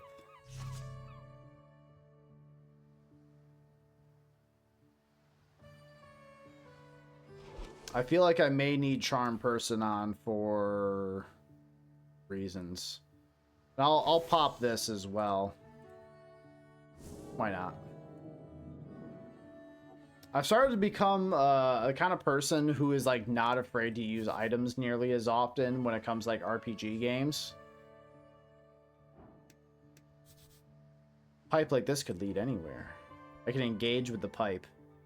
Look down at the pipe. If a smaller companion, you'd be able to ask them to crawl inside, perhaps. I'll try to get in. Get down on your knees in the dirt and put your helmed face in the entrance of the pipe. Can't seem to get further without immense force. The diameter of the pipe is not wide enough to support your body, even with no armor and the added friction-lowering substances. Oh, God. I'm gonna try. Oh, I can wiggle my way through! Huge! You squeeze on through, finding a side path, one that doesn't seem to lead directly to the sea. Then you hit a flowing rush of ice-cold water, then down, then hit the ground. Your flesh is sucked, tumbled, and spat out onto the ruinous ground. Oh! Around you, a vast survey site, a type of divine era temple, grown far down in the dungeon below. Oh! Oh, what have we done?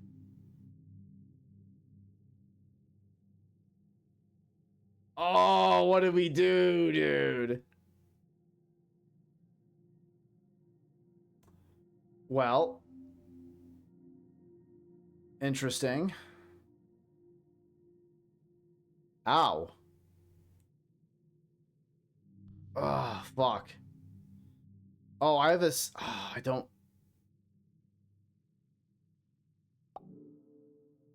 Okay, I got a little cantrip.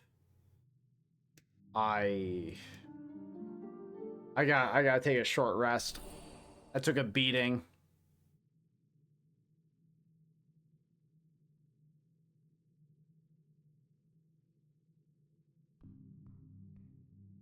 Man. Okay. Well, my past check did not yield a positive result. That's okay, though.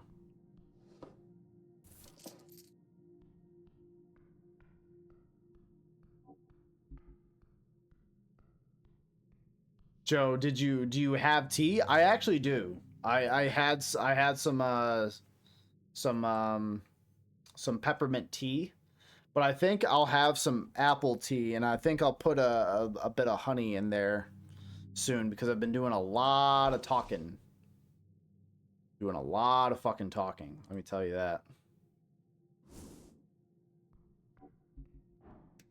I thought of that ahead of time. Calendar, it's out of date. I'm sorry I can't support. Hey, no, I know you weren't feeling good and you had shit going on. Not a big deal. It's all good. I've been doing pretty good, all things considered. So, white main calendar. What is going on the edge of my screen? I am concerned. See a circular stone slab. Whoever worked the survey site in the past has attempted to place it in its natural position. Reminds you of a copper calendar, but far, far older. This is a moon chart left behind by the white mighty barbarians in the Divine Era. Various glyphs of the surface denote a language, but rather sigils, it seems. The cipher for the current day. No. That is no use. It is broken. Oh. Yes, this is a useless piece of technology if you feel is worthy of such a term. So I fell somewhere pretty old. For the duration, how long does Shield of Faith work for?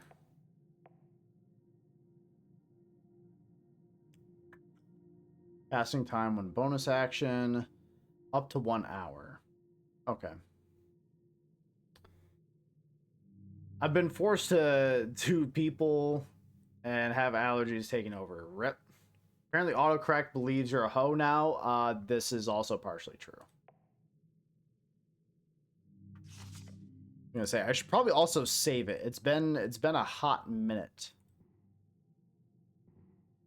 Actually, let me folks, I'm gonna take a very short break. And by very short break, I mean I'm just going to prepare another little mug of tea and get some honey in there. So I will be back in just a moment to try to give myself a moment here. So BRB folks.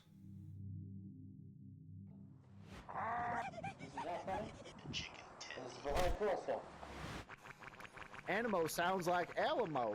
Is that the time where them peoples all got shot in that building? None of them made it out? It's almost like that, son. It's like that, but no one maintains their heterosexuality intact. I'm the doctor when you're just born. There we go. Your foreskin's gone. You push so hard when you're peeing, it hurts. Pee on the stream as well. I want to be able to. I want to hear. I want it to sound like you're frying chicken in your mic. All right. Jesus Christ, Joe. GG's Mittens. I appreciate you stopping in, brother. How long is my hair? Long enough to fuck your mother. Well, no matter what your opinion is on the Israel and Gaza situation and the Palestinians, can we all agree Mrs. Incredible has a gigantic dumpy? Can we all be united on this one issue? Maybe the show Palestine Israel. Yeah, maybe if Netanyahu sees like a maybe like a Palestinian woman, but just like with a Pixar mom dump truck of an ass, he'll be like, "Oh my god, I get it. Call it off. Call off the bombing." The two cheek solution.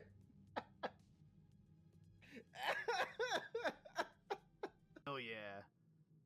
I mean, she's got daddy issues. She'll probably do anal on the first date. Oh, you got a cool mask now. She's like, all right, take me to Denny's, buy me some really cheap mozzarella sticks, and then fuck my ass. Oh, I like that. There's a lot going on in that sentence you Based. just said, and I'm really trying to wrap my mind around it. Good at games. My fucking rolls are so bad. Let's try it again.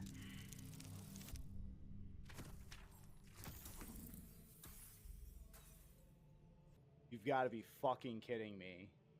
Are you fucking... Dice are the worst thing to ever be invented. Are you fucking kidding me? Dude, no fucking way. I got a 1, a 2, and a 3? Yep.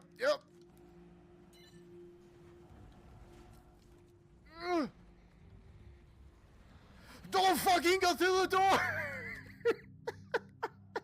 Fuck. I didn't know he could get through. That's bullshit. Yeah, I think... Oh, wait, I can fit into there. Yeah. Holy shit. There's an owl bear. No! No! No!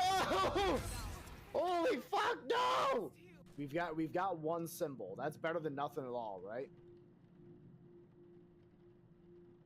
Oh, do we have to... Fuck! Jesus Christ!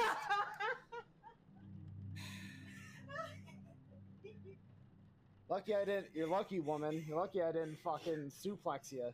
Okay. We get a time machine. Go back to like the 12th century. We're going to kidnap a peasant. Just some guy. Just some random dude working on his little like farm in his feudal state. And they'll be like, oh my god, travelers from another time and another world. I am your servant. And be like, cool, come here. And then we duct tape him to a chair, hook up an IV of Bang to him, and then we show him like 15-hour meme compilation videos from TikTok. Watch his brain melt in real time. Don't let me fail this.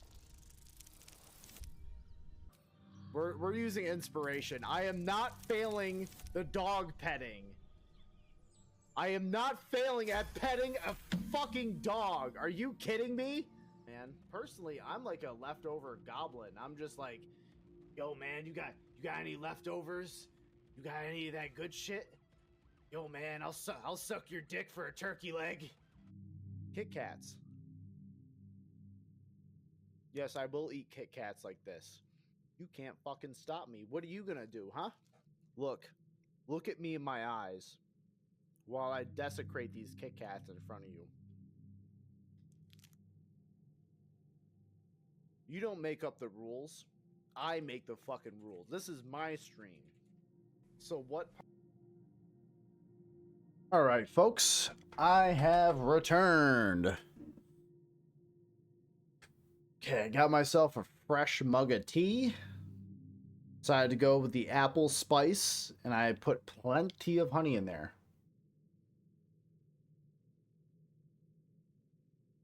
Ooh, that's good.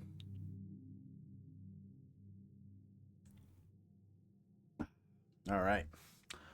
Hope you guys are buckled in. Let's fucking go. Could hop down here. Oh, there's a person here. Okay. Top of the ruin. You glance at the step. It's a descent of approximately 50 inches. 2 meters. Yeah, whatever that means. Point is, it's not super high. Look over the survey site. See a dwarf hearing grunts as he swings a pickaxe at the ruins in the corner. There's no point in having a conversation at this distance. Time to get closer. Won't be a problem, right? DC 5? An attempt to step down in a manly stride. Attempt to step down in a smarter way. Yeah. Huge. Taking a careful step onto the stone, you begin your ascent. Keeping your balance in check, you shift your weight appropriately. Smart thinking. Using your dexterity instead of brute force. Your feet find purchase. Stable. Controlled. You are at the bottom of the step. Let's go.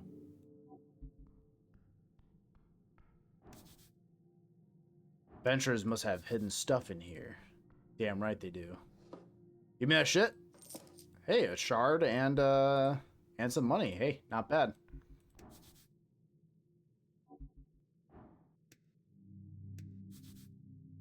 Oh, so if I want to get back up there, that's probably how I do it.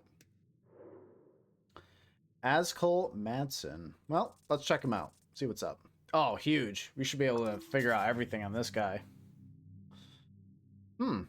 This right here is a fourth pillar of the feudal system. A spelunking, delving, digging, roaming, true-blooded adventurer. Though he's seen a lot of shit in his days, Askel still has his eyes glowing the next prize. A true reward of a live on the trail. A horde.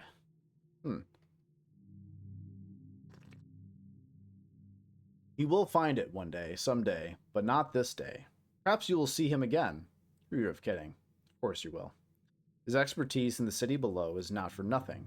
You should keep him close. He'll be real useful if you ever want to get into that freelance dungeoneering business. Seriously, there's a lot of money in that. I believe it. Yeah, let's chat with him, see what's up. One goofy-looking cat. Beside the berry statue, you see someone up on a ledge. You hear the sound of working, grunting, clanging, and so on. Yeah, he's got a pet lobster? What the fuck is that? A dwarf. Down here. Identify yourself, citizen! Huh? Dwarf's smoldering eyes widen as he sees you. Look, Romulus. We've gotten official visiting. If that doesn't make us official, I don't know what will. Romulus, rust monster, tame. It's a little land lobster. It's just a little guy, dude. Peeking out over the edge, you spot an orange monster creeping about. A rust monster. The dwarf appears friendly with it. Strange. Is that a rust monster? Oh, yes. Very correct. But no worries. He's very kind. The dwarf then mumbles to himself. When he's fed. Ominous. What are you doing here? Me? Oh, you know. He lets out a smoldering laugh. A dwarf's gotta have a hobby. He puts down his tools and strikes a pose. Let me introduce myself. I am Askel Madsen. Dark dwarf. Derogatory term for the underdwarves. Or as they prefer, underdwarf. Gray-skinned, fiery-eyed dwarves who live mostly in the undercoast. Gotcha. They originate from powerful elementals. Okay, gotcha. Pleasure to meet you. You're a Norvikian cleric, I presume. Not just I'm the cleric of Norvik. I'll be damned. You feel a growing pull towards being a cleric. Not sure what it means, but it sounds expensive. Looks around. And you're here all alone? Of course. What man wouldn't be lonely? What kind of man wouldn't be lonely? Ha! Go connect! I very much suggest not going into the hallway back there. Why? It's one of those ancient esoteric traps, still functional. It'll burn your beard off. Not sure how much experience you have with the city below the city, but most people who come down here, they die. Even clerics do not venture down alone. Don't you have some backup? Backup would be nice, actually. Not really. What? Then, what's your goal? You cannot possibly just taking a stroll down here, can you? I'm supposed to meet up with some goblin chieftain? Oh! You're here on business with Lady Sageleaf. And you should go to her right away, before you end up mimic food. Yep. Gotcha. Mimics, horrible creatures. They could be anywhere, anything. Get yourself some backup. Just some friendly advice. I don't need backup. I'm really, really powerful. He shows you his palms. Alright, good luck then. What are you doing up there?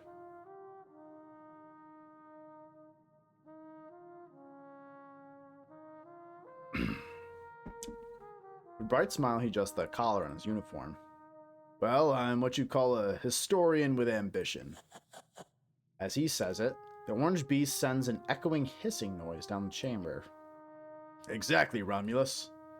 We're here on an expedition of grand proportions to find the legendary missing mine of Tulemon, of Tulenkatl. The snail folk, ancient builders of the city below. That sounds like a quest. Oh, yes indeed. But just to be clear, I'm not sharing the spoils just like that. Fair enough. Treasure is earned. So here's the deal. I'm in trouble. His pet makes a loud belching noise. Right? He mumbles and gives you the monster a pat on the back. You want to help? You want to help, friend? Help a stranger. That's how fools are robbed.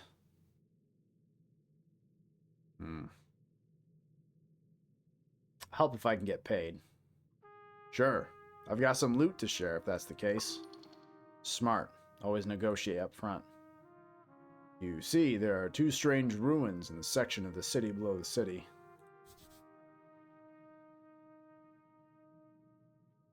Gotcha. He points at the statue. White Mane ruins, below the before the dwarves and humans, and even trolls. It's a place ruled by cats. Feline. Oh, White Mane. Interesting. The theory goes the snails of Tulin had an esoteric mine not far from the Pillar of Jor. Mines of Tulemon, a place of thick veins with endlessly growing amber, platinum. Oh, gotcha. Endless treasure. But the walking god of the White Mane, for whatever reason, sealed it shut at some point, according to the legends. Ooh, a level. Sealed esoterically, probably since we can't seem to locate it. Esoteric seals seem to be can be broken with the right knowledge. Walking god of the White Mane, for whatever reason, sealed it shut at some point. But sealed shut with basically magic seals. Okay.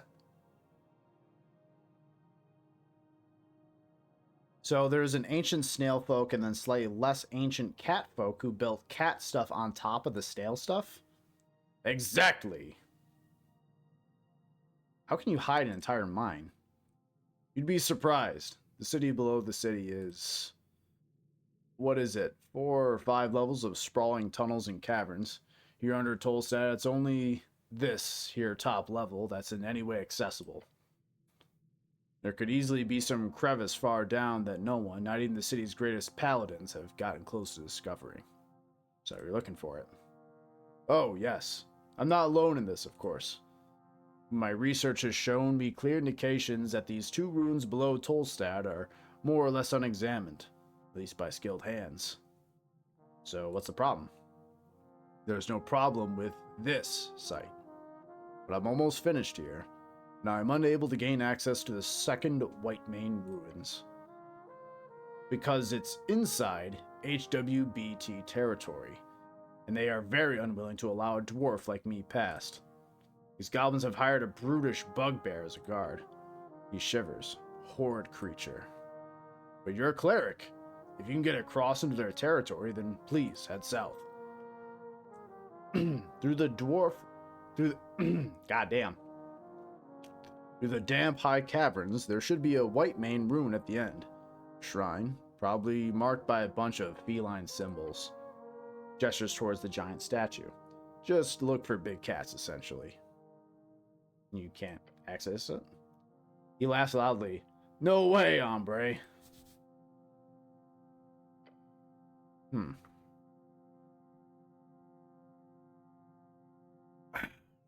Lady Sage Leaf has made it very, very clear that there's no dungeoneering in her dank tunnels.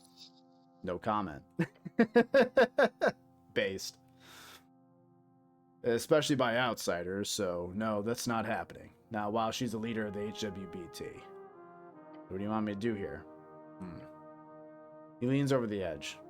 All I need you to do is tell me if you find a symbol of a sun or 2 blades. Either of those, then report back to me. And if you're able, if you have time. He sighs a deep, frustrated sigh. Wish I could do it myself. Darn those goblins. Sun or 2 blades, got it. If I find the shrine, I'll investigate. Great, and good luck. Gives you a thumbs up. Pretty sure he doesn't know shit about the tea shop, but I'll ask. Crosses his arms, gives you a long nod. And it's a type of cafe, you know, they serve tea and other drinkables. Sometimes they even have pastries. I love cardamom treats. No, the tea shop.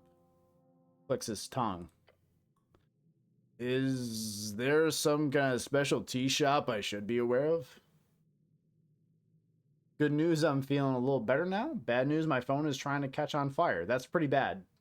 I would recommend against that if possible. I also love cardamom treats. Oh, my friend, you are truly of good taste. How long have you been down here? About a week by now. Takes time to set up a secure perimeter. Week alone in the city below? He really is an expert at this. So you don't know about the tea shop that exploded? Exploded? I thought the election was bad enough as it is. Now they've got exploding tea shops? Norvik's in trouble indeed. Oh well, he mutters with a shrug.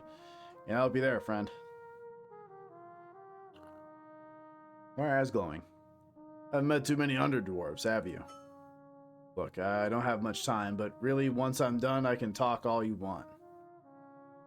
And then immediately have to say, I got a bunch of personal questions for you. You do? Maybe later. Got a bunch of work to finish up here. But I'll be at the Drunk Sphinx once I'm finished. Ask me there, and I'll gladly indulge you. Tavern. Good place to extract information. Interesting.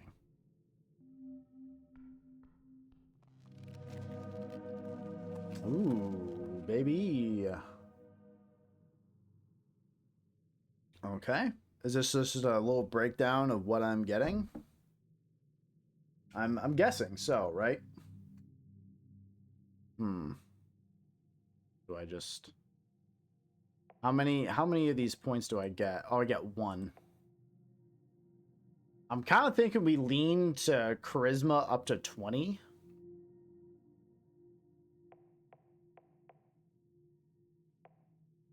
Kind of thinking so, but here's the thing. We can get a +3 of intelligence or a +5 to dexterity.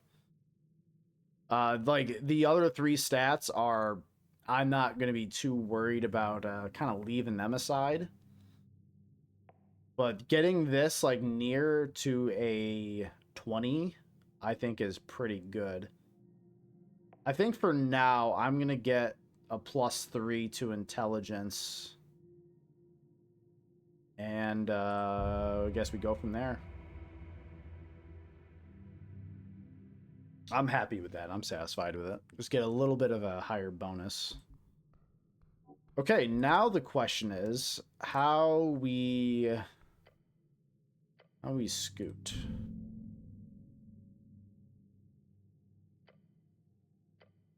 And you are at the top.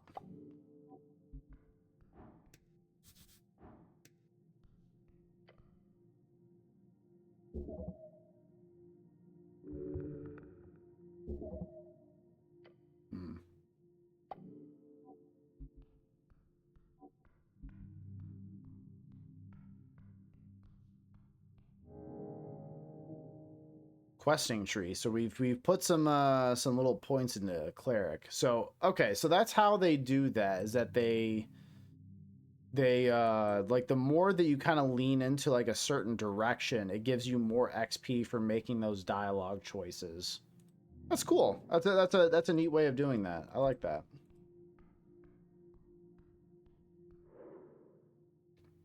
Yeah, so now we got that +3 to intelligence.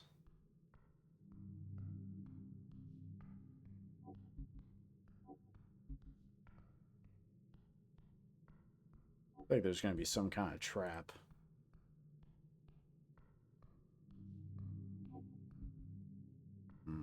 Guess we go this way, right? It's a good little section to well, thankfully you don't really got to worry. You can play this game with a single hand on the mouse, so.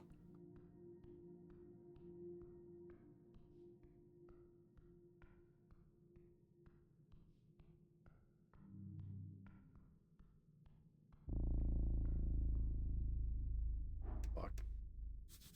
A rat. It's really not running from you.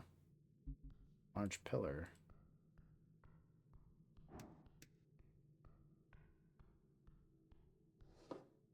White rat.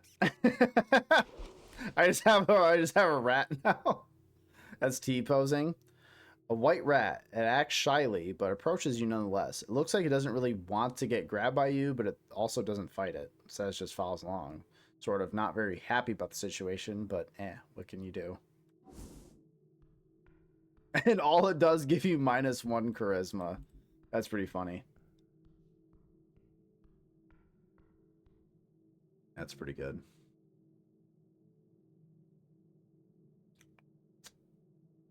You know what? Let me just jump in there.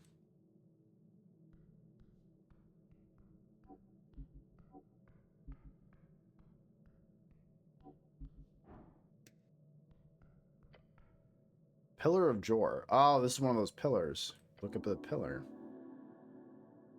The relic rises upwards and endlessly upwards. Right, this whole thing. Remaining until the end. It's a bit broken, cracked. Yes. While the pillar is indestructible, it was once under heavy siege during the most intense moments of the Gate War. Several pieces of the pillar float around in the air, especially as it reaches upwards into the clouds above the city. What kind of power would be capable of damaging this?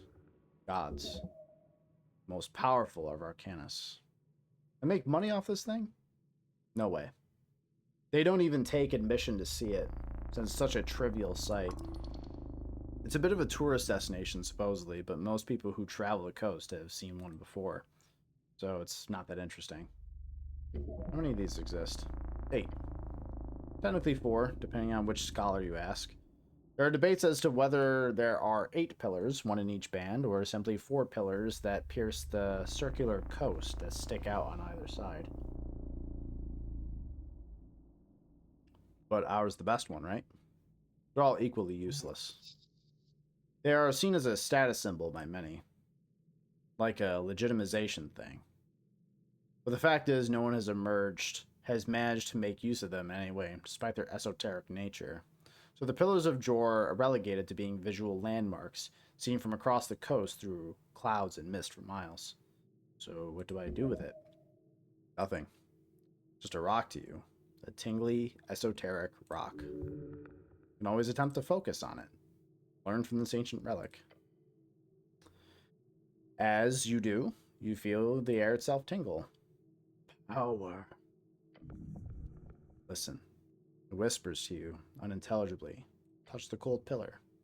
Place your hand upon the cold surface. Your body quakes, standing in the awe of this ancient object. How many battles do you think it has seen? How many deaths? How many noble sacrifices given to one's god, or king, or people? You do not know, and that frightens you. Perhaps one day you will join that sacred sensation.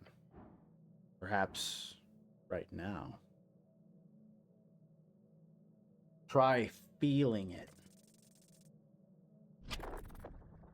Fuck. Closing your eyes, you begin to focus, your mind placed squarely in this esoteric force.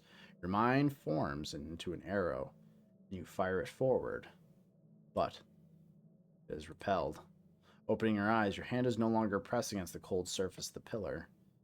You are instead holding it against your heart, shaking. This is wrong. Yes. Try again later. Whatever is whispering to you from beyond is more powerful than you imagined. Interesting.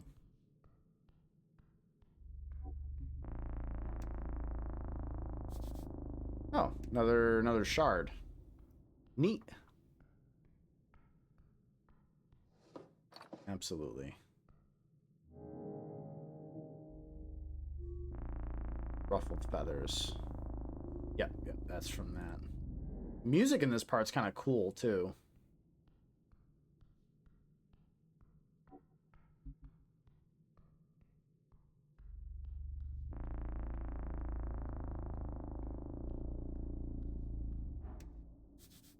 Only mushrooms. Must be tasty. Yeah, totally, dude.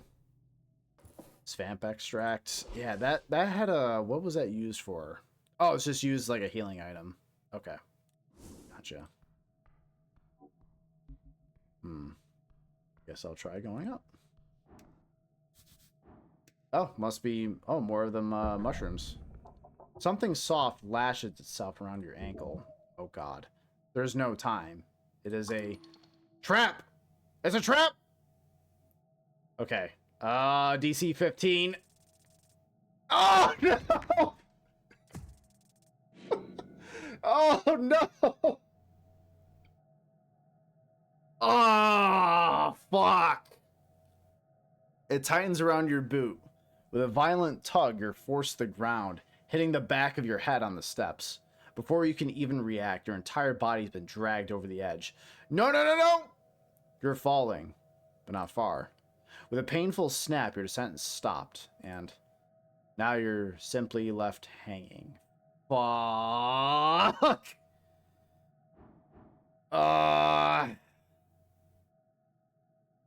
Look up at the rope. It's snared tight around your boot. Should keep you hanging for a long time. You see how it's connected to a series of pitons wedged below in the side of the stone walkway. Next to you is a hanging rock.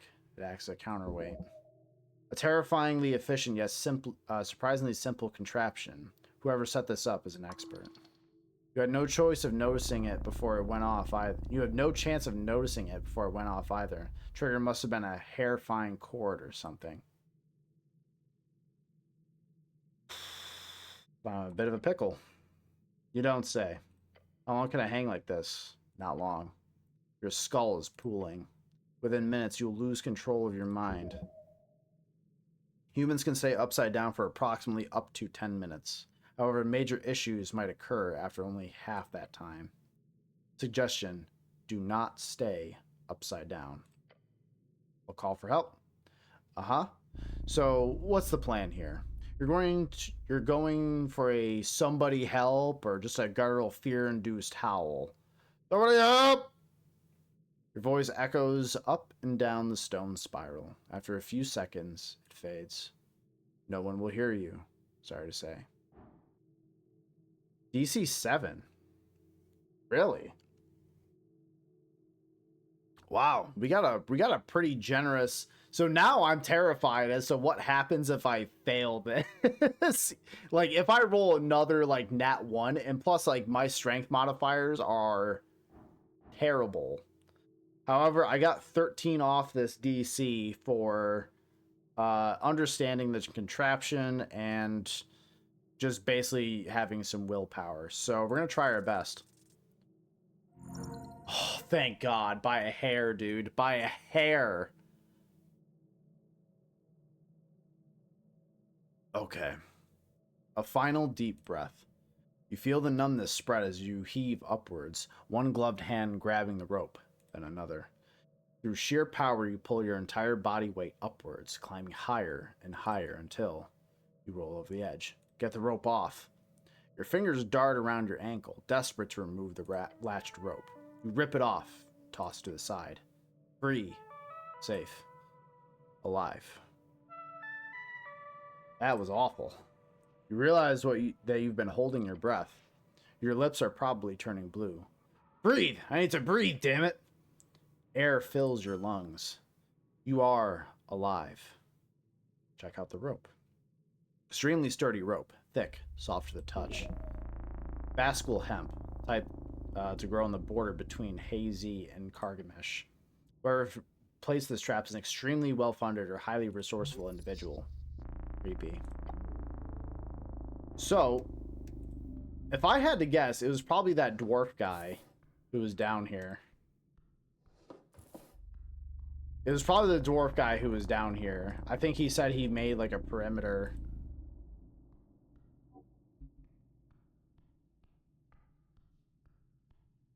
If I had to guess, like, since he's an experienced like dungeoneering guy, he probably set that up.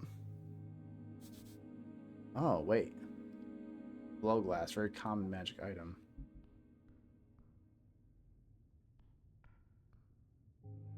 Wait, am I back at the bottom of the Lich House? I'm back at the bottom of the Lich House. There's all these goddamn apples. Oh, I'm on the other side of the zombie. That's where I couldn't get to before. Oh.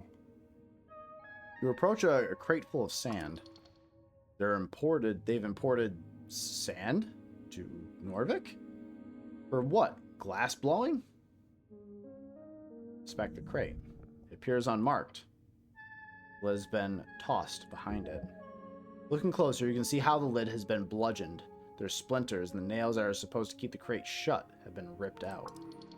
As you glance around, something moves. The sand. It moved. I'll look at the sand. The crate is filled to the brim.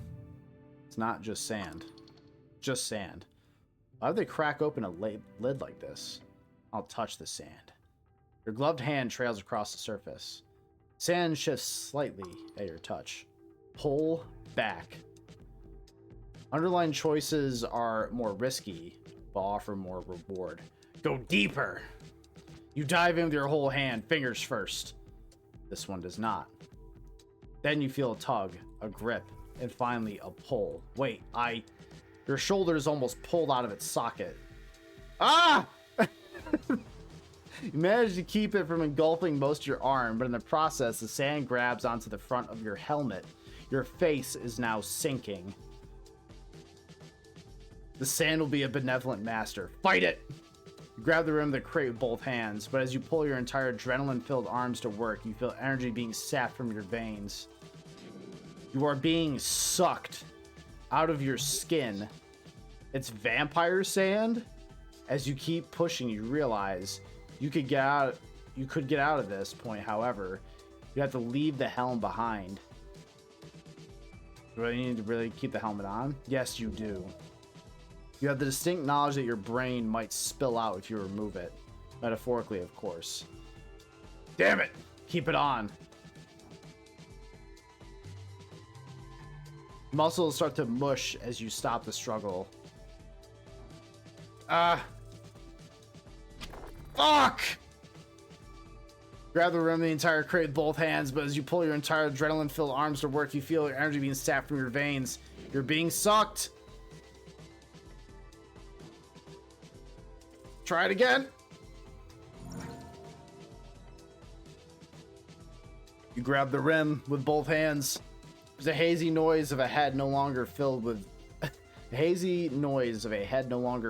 so much blood screams in your ears. I will not die in this crate.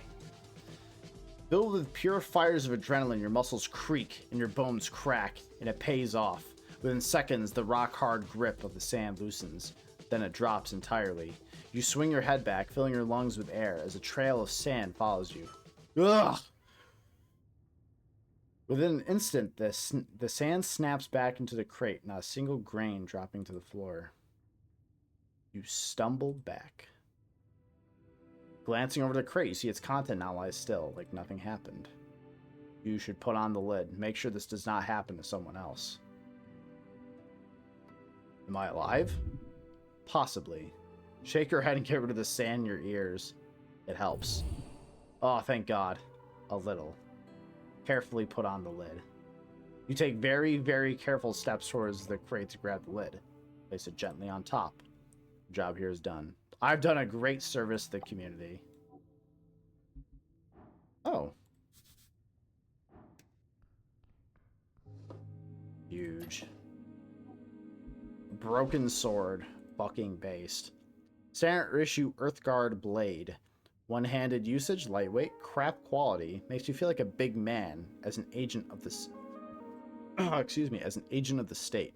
It's also broken in half, but if you lean tactically, you might be able to hide the fact that from enemies.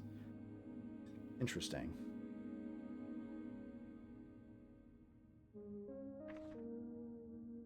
That just gives -3 intelligence. I'm gonna not equip that.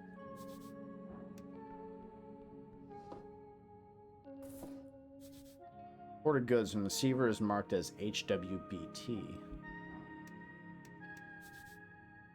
Except for a stale treat in a pouch. Cardamom treat. What does this guy do? Oh, it's just really good. I wonder if I could give this to the guy downstairs in the ruins. He did say he really liked these things. Well, let's see if I can.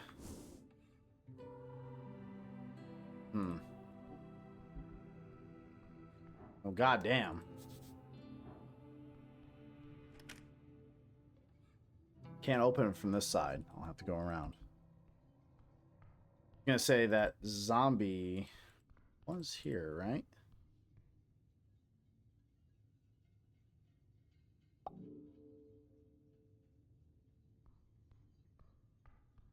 I'm at 4 health. Okay, so let me go back downstairs. Now that I know where this is, I will I'll go back downstairs.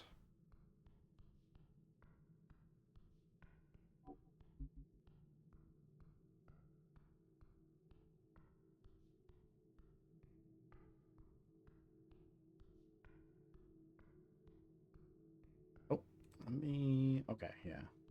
Go down that way. Long way down. Okay. Yeah. There ain't anything I can do there.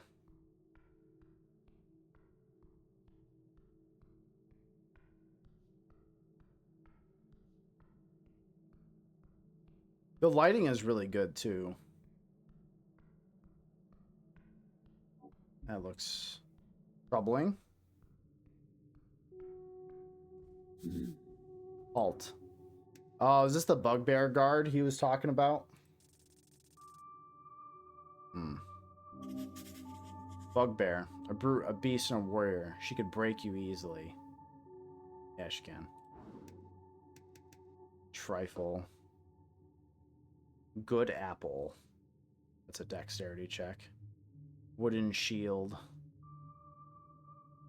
Yeah, she'd probably beat my fucking ass. Let me save it before I before I make any dare I say interesting choices.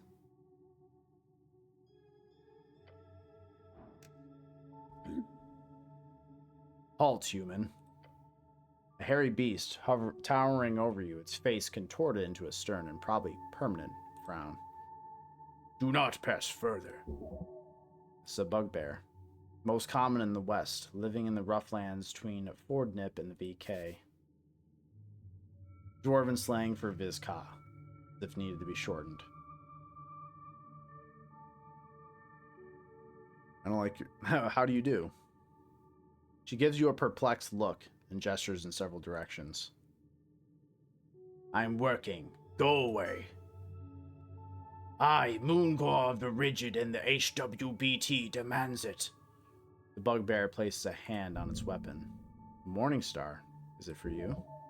Morningstar? No, it's clearly just a spiked mace. I believe the term is flanged mace. She sure keeps her hand on it.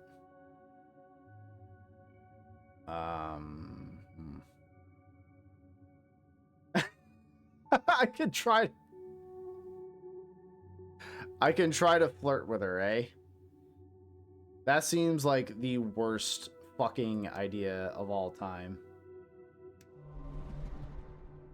I'm gonna try this. She glances at you. I will not entertain you with an answer. Now leave.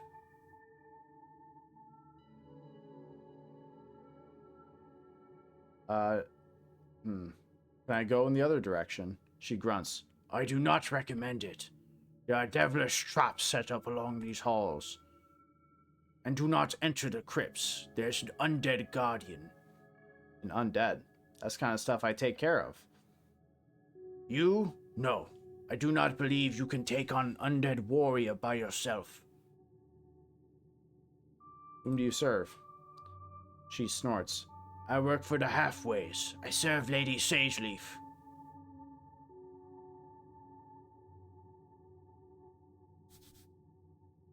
Ah, yeah. So I need to ask her for permission. She squints and thinks for a few seconds. Yes, if she gives you permission, I will let you pass. But I do not think... She stops mid-sentence. Are you a cleric? I am the cleric, yes. I heard of a cleric that was sent because of the explosion. There's no denying it now. You are a cleric. Why are you down here? The dragon is waiting. A what? Look around wildly. Where? She groans loudly. You fool! Harsh but true. I like this bugbear. She understands you well. I'm talking about Lady Sageleaf of the Halfway Bridge tribe. Head upstairs. The apple tunnel is usually locked, so you'll have to leave the lich house by going all the way up. Apple tunnel? Silence! You head upstairs, okay? After that, you head south. Go across the grass. Should be a goblin standing guard. Right at the garden entrance. Talk to him. Are you able to follow these instructions? Possibly. Then go! Fair enough. Can I ask you some quick questions? No. Sure you can't let me pass? Yes. Hey, bye. So, okay. So what happens if I try, though? Oh yeah, you just physically can't like travel back by her.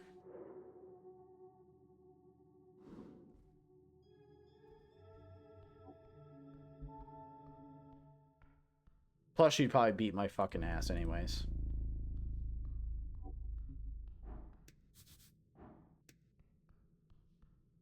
I did see this door earlier. They appear to not be open.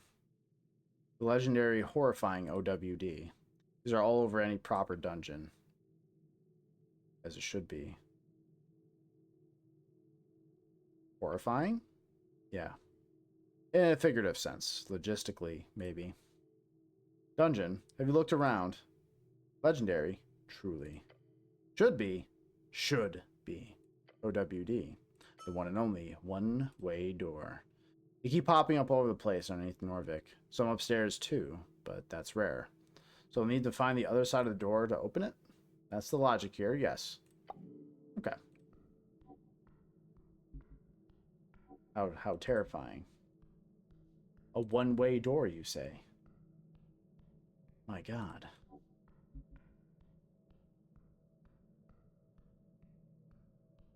Truly devilish. Yeah, so okay. So I think that's all of this section over here.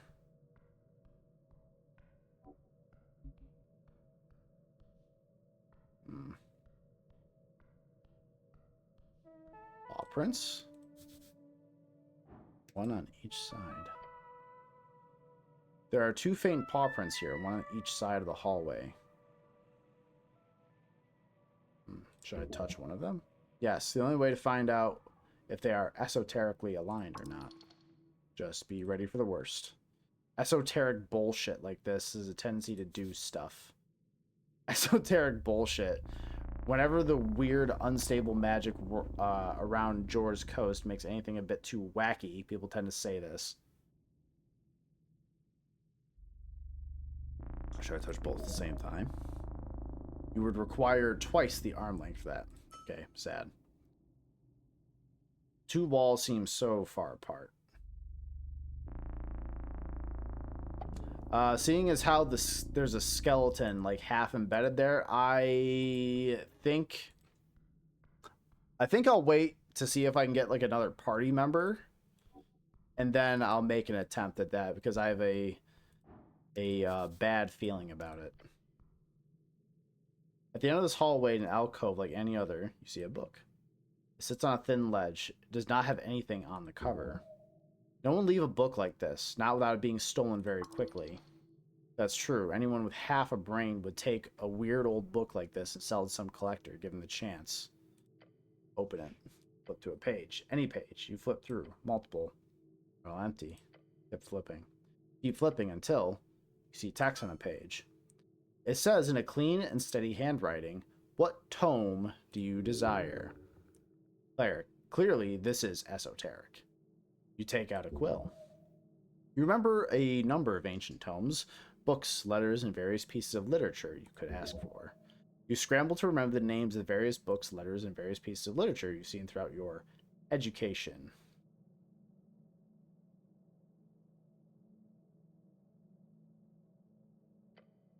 Book stares at you. Huh. I'm going to take the book. Running down your arm. Impending doom. The lair of a lich. Holy shit. No, don't. Drop it. Put it back. Is that a phylactery? Is that... That's concerning. A little bit. What is that? This game is incredibly fucking interesting. This game is cool. Amulet of Annihilation. A dark hole in the wall with your hand in it. Grasp the amulet. Alone in this dark hallway, you look upon the object in your hands, a clawed hand, bronze and jade, grasping a sphere. The sphere is nothing. Complete annihilation. Can I lick it? No. Why not? No. Come on, please. You are not going to lick it. Examine it closer. The claws are detailed, monstrous, draconic, maybe. The jade inlays catch a dim light, but the sphere catches nothing. Sniff it. Smells like nothing. Poke it. Your finger touches the surface. No. Your finger touches the absence of surface. Pain. Oh!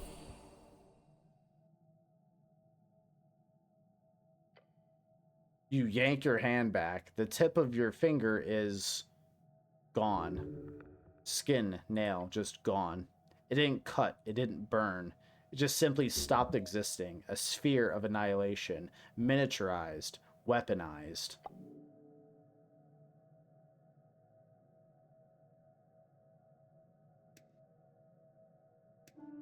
Yeah. Yeah.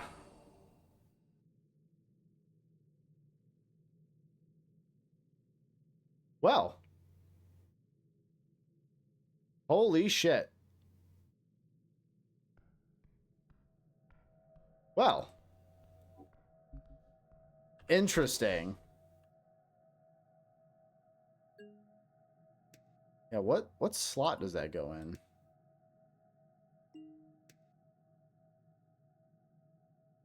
That is pretty wild. Yeah, I'm gonna have to read the description for that. An ominous amulet forms the shape of a fist gripping a black stone or pearl? No, it is pure darkness. Do not touch it. Holding it gives you a creepy feeling, obviously. That's fucking sick though. It's like, listen, just because you can do it doesn't mean you should. I love it. This game fucking rules. Oh.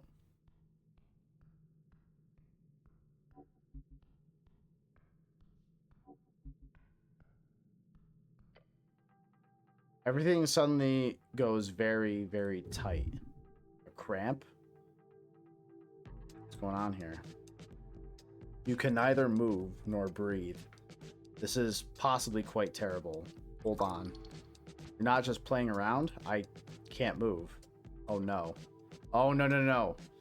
All around you, acidic gel. Ah, fuck! It's seeping out of every crevice. By earth that burns! The period event includes within a gelatinous cube.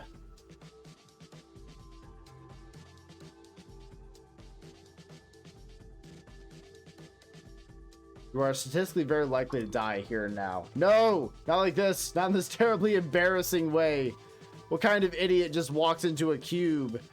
No one knows you are here. You are alone in the cube.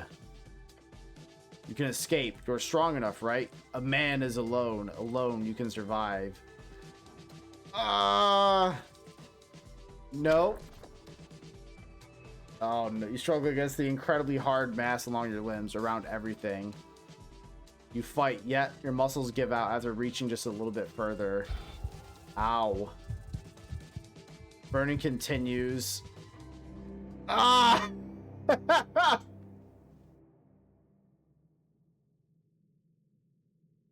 You know, we tried. We certainly tried. Rip.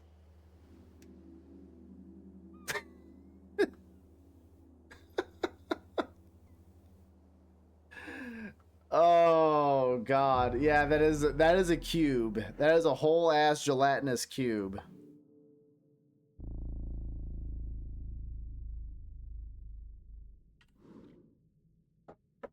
And we got. All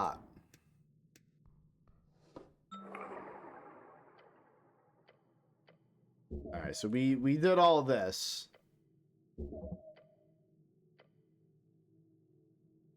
Sniff it. I lick it. No. Why not? No.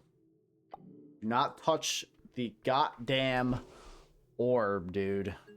Said is a solid necklace that gives us some girthy buffs, some constitution, a little intelligence. You know, not too shabby. You know, not shabby, not bad. Okay, so we know now.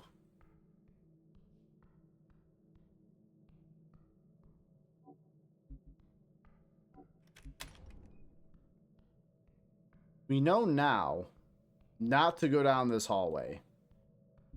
This hallway is death. So we are going to scoot our way. Just back down here. Just so, I don't know, so tastefully. And we're not going to touch that book. Because there's probably something horribly evil. We haven't gone down this way yet. I'm sure there'll be nothing horrible that will kill us. I'm sure there will be nothing, right? Okay, maybe not. Hey, that's good. We didn't die. I will come back to this hallway once we have a second person. I assume we'll get a second person. But for now... yeah. Not sure. Oh, wait, no. We go back this way, because I think that one door opened up.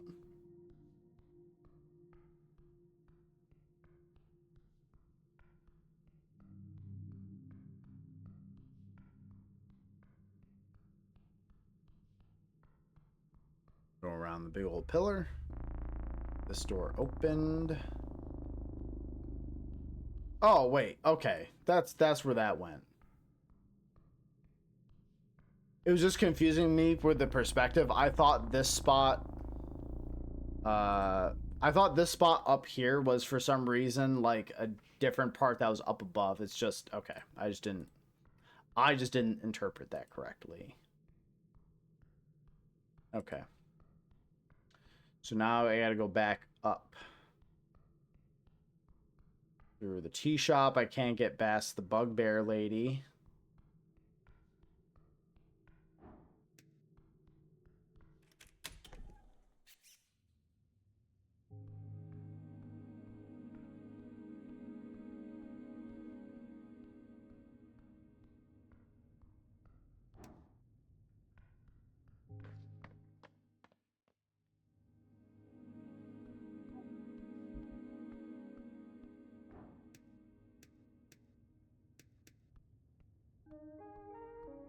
Can I?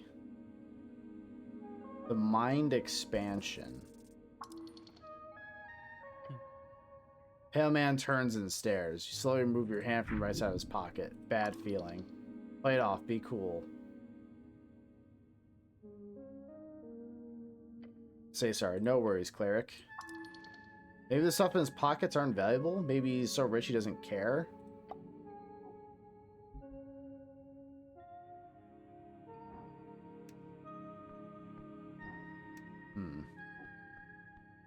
I think he knows that he would just absolutely murder me because I saw that guy was like a level 17 or something like that. So, yeah, no, I think he would just absolutely fucking... He would send my soul into an abyss.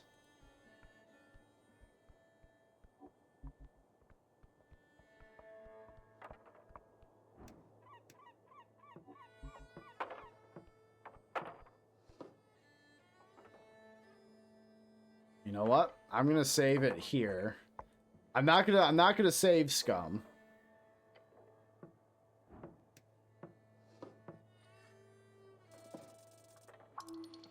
Oh, easy.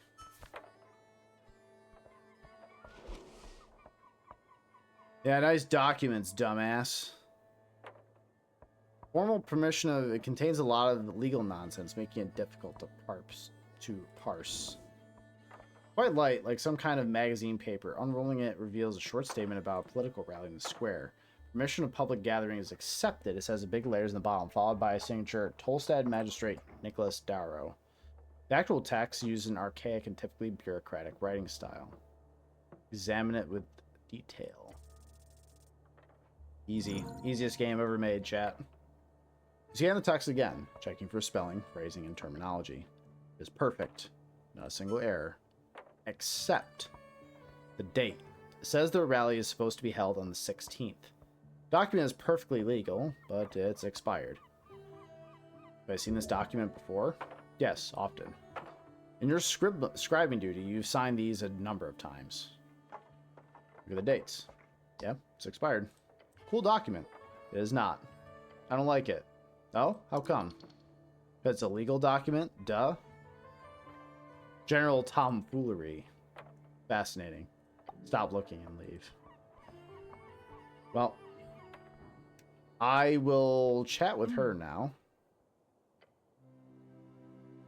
About the dwarves. Yes, have they had enough of wasting my workday? I've checked the papers. They've expired. So the thing is, I kind of need her input to some of this other investigation nonsense. They're indeed expired and invalid. Wait, they let you check the papers? Aren't you a smooth talker? So, should I just hand her the PPG thing I got?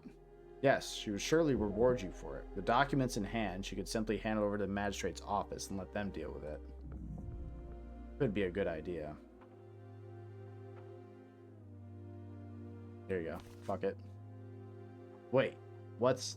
She mumbles and eyes the papers. I'll be damned. How'd you get your hands on these? None of your business. Fine. Be mysterious then. She stands up, her figure towering over you. Then she gives you a nod before walking in over towards the dwarves. Alphaz! You're giving up, orc? She holds up the documents. I believe you're missing something. He stares at the PPG papers. His jaw drops. How did you... The dwarf glares over to you. His face is red. You just made an enemy for life. You... This crack! You really going to waltz into a jail sentence, Alphaz? Wouldn't you rather just walk away? Glares at Vera's smug expression. Ban! The dwarf roars and looks like he's about to charge at the orc. Foreman, the older dwarf mutters. Bah! Boys, pack it up. With Vera standing by, a grin on her face, the dwarves quickly scurry off with their stuff. As the circle square grows quiet, she turns to face you. You made a friend today, human. She pats her shoulder and tells you, when you have time, come visit the trade post down on Water Lane View. See if there's anything the Ascani Reed's trade company can do for you.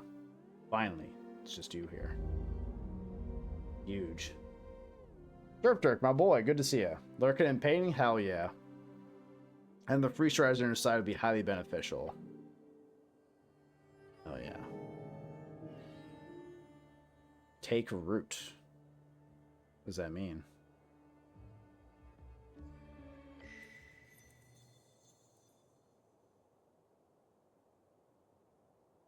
A dozen dwarves and orc walk into a tavern. The orc turns to the tavern keep and says, "Hey, give me a large one."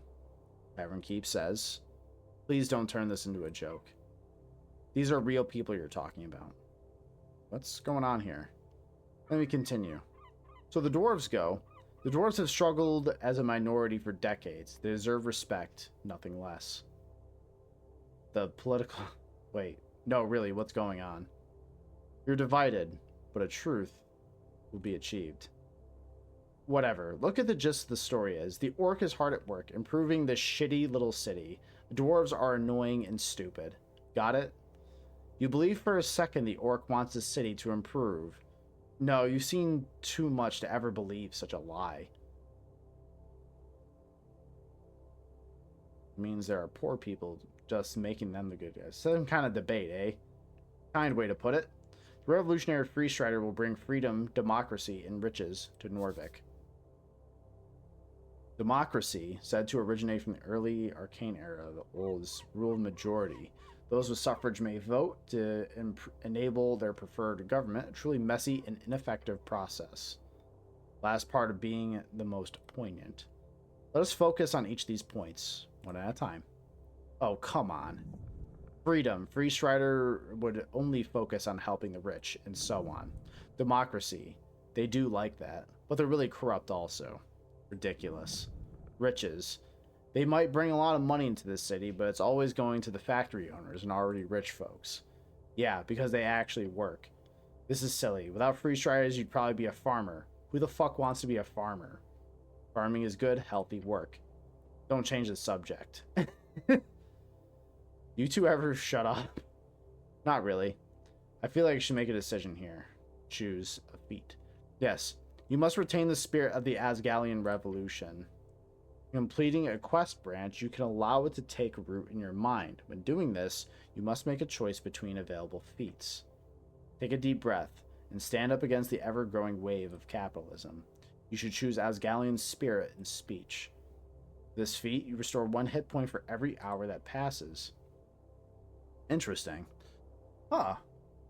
So kind of like kind of internalizing certain beliefs and like feats into your mind after like doing little quests can grant like bonuses and help shape your character into who they are. Interesting. Huh. Greed ain't so bad. To be able to unlock a better life for yourself. Who wouldn't want that? You should choose Money Talks. This feat, you gain 50% more crowns on pickup. Well, I feel like it might be inconsistent.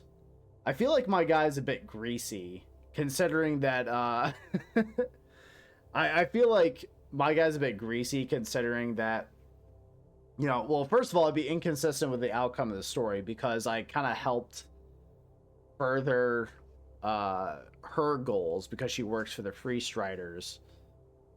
So if I picked Asgalian Spirit and Speech, I guess it depends on like whether or not this outcome would change his perspective and maybe make him regret the fact that he chose the Free Strider Orc lady over the Asgalian dwarfs. Huh. 50% more crowns on pickup. So any stuff that I find out in the environment, I find like 50% more. Interesting. I don't know quite the economy of the game, but that seems like a pretty solid. Both seem really good, honestly. I'm thinking my guy might be a bit of a scumbag, considering that he's like more intelligent and charismatic and got a little bit of dexterity. So I'm gonna go with the scumbag. Money Talks. That's what I'm gonna do. Smart choice. Now keep an eye out for any opportunity. There are crowns to be made in every corner of this stinking place. Feels like you resolve some conflict in the world. Yeah, that's right.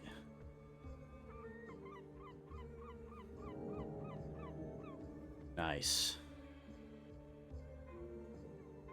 Forgo fee. Oh, so you can abandon it too. Interesting. Huh. Huh. Nails beware. Pick up this little hammer. Constitution. Advantage in situations where you might need a hammer. You know what? That's fair. I'm getting dexterity and wisdom from this crossbow, so that's kind of sick. I should probably also go down to... Wait. Oh, I can interact with this. Ascani gulls, perhaps. See a bird's nest nestled on the edge of a protruding stone tile. Got some eggs in it, and you spot something shiny below as well. It appears unguarded. Must be a gull's nest. Scary beasts, those gulls, but whoever made this nest isn't around, so... Could you imagine the goodies? Could be worth the climb out. The cantrip Mage Hand, you can easily grab the content of this nest from a comfortable distance. What did I get, Mage Hand? You used to have a version of your own memorized. It was clearly lost in the river. Drat. However, there are ways of restoring your memorization of the cantrip. You'll need a source. Perhaps in a library? If you had time for a trip to the towers, that'd be ideal. Alas, you'll have to make do. Perhaps those esoteric books you found in the Lich House could be of use. I'd really like to climb out there. No. Yeah, I would love to have my Mage Hand do finger guns if I could. That would be excellent. Come on, just a little thrill. Push it despite your growing stomach. No, you will die. Fine. Good. But it would be worth the reward, right? Yeah, it really could be. Then go for it. You know you can do it. You're as nimble as an Allegrian cat.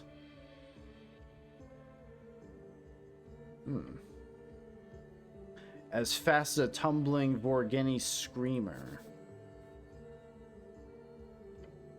You can do this. Oh. Oh no! Do it. You begin the climb. Hands gripped around the ancient stone. Feet slipping, eyes searching. Can you reach? Of course you can. You can reach anything you set your mind to. Do it! Oh, I'm built different. Yes! Got an obsidian amulet, just barely within reach. You feel the shiny object in your palm. Yes! Climb back up. It lies in your hand, teeming with energy. You return to solid footing. Hells yeah. Enjoy your foot. Dude, chat, we're so good at this game. A weird stone that has been polished into a fist. It's grappling with a tentacle. Who made this? And for what nefarious purpose? Advantage against aberrations. Interesting. I mean, that's giving me +2 to intelligence and wisdom. Constitution's kind of lacking. But it does give us a +1 to charisma. So let me see what... Constitution and charisma. So with this thing, it only gives us a -1 there. I still think I like the Annihilation Amulet more. It's cool. What is this? What the fuck?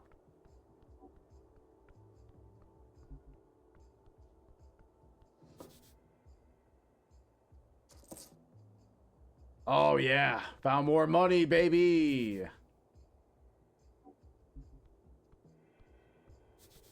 This takes gut.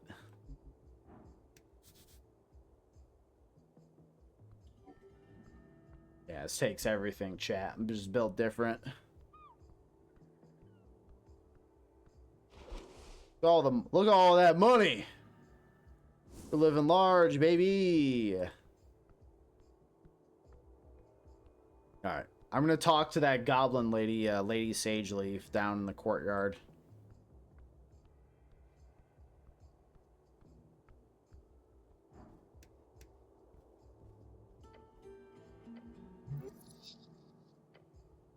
Can also do this. You're fond of me lobster, ain't you? What's up, Santa? Drunken in a Virginia fence. I seen it.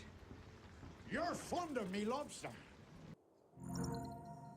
Oh, I'm built different. Hydrated just for you, Santa. Thank you. Sounds a crack in the wall. It wasn't there before. Then you hear a voice. A faint voice. A hoarse voice. Secrets end when spoken. Oh, good. You're not crazy. Talking to walls now. Awesome. What's your political affiliation? Yeah. Okay, that's good. Are you sure you understand the question? Yes. All right, then. What's it like being a wall? Nothing. Nothing good or nothing bad? Nothing in isolation. What do you know about Norvik? Nothing. You know what Norvik is? No. Who built you, Wall? A god. Cool it with the heresy. I'm a devoted servant of Earth, and I don't listen to any other gods. Existence is not heresy. For Immostra is as present as any other. Immostra. Never heard of that god. How old are you? 15 time Alines. How many years is that? 2,000. Gate era. Could have been built by one of Jor's beasts. What's your name? Chansey. That's a pretty name. Okay. Okay. The crack disappears as quickly and silently as it came to. In silence. Surely it was an esoteric event, or else you're turning mad. Nicest wall you ever met.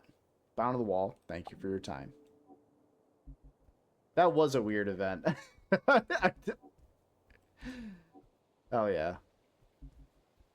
Alright, I gotta go down that courtyard. The sage leaf calls to me. I got distracted by a pipe and then started a whole other fucking side quest.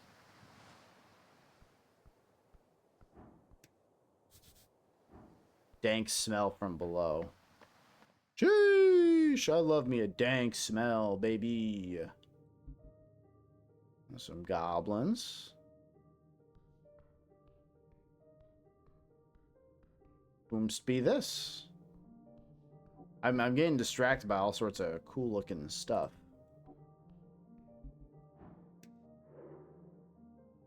Ness Wicala, Nesson of the Green. Okay, terrible. Elf, Pimia, okay. Unbothered, moisturized, happy in her lane. Fair enough. She's just vibing down here, dude. Interesting. At the top of the garden lookout, you see a strange creature hunched over. She's making potions. Underneath a large red hat, her drooping gaze slowly glides towards you. Not a hat. She got an actual mushroom growing out of her skull. The elf drops a final piece of mushroom into the bowl on the table and gives you a creepy grin. Scary primal overlords of the forest, rare in Norvik, but they've got their hidden roots all over Asken. Nice corner you got here. Slowly, in an appropriately dramatic fashion, she winds her eyes to reveal piercing red pupils, and her grin winds even more somehow. Abort. Run. Leave.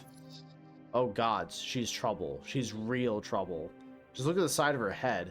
Look at those pointy ears. One on each side. And those eyes. An elf? Aren't they rare? The city holds many folk, but elves are both in numbers and seldom intermingle with lesser races. But look at her. This is no elf of Ilim. Interesting. Okay. There's lore. This is an elf of Pimia.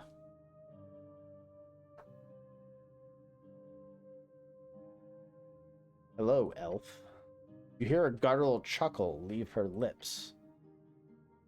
A man delves into the garden, his sights set on a mysterious below.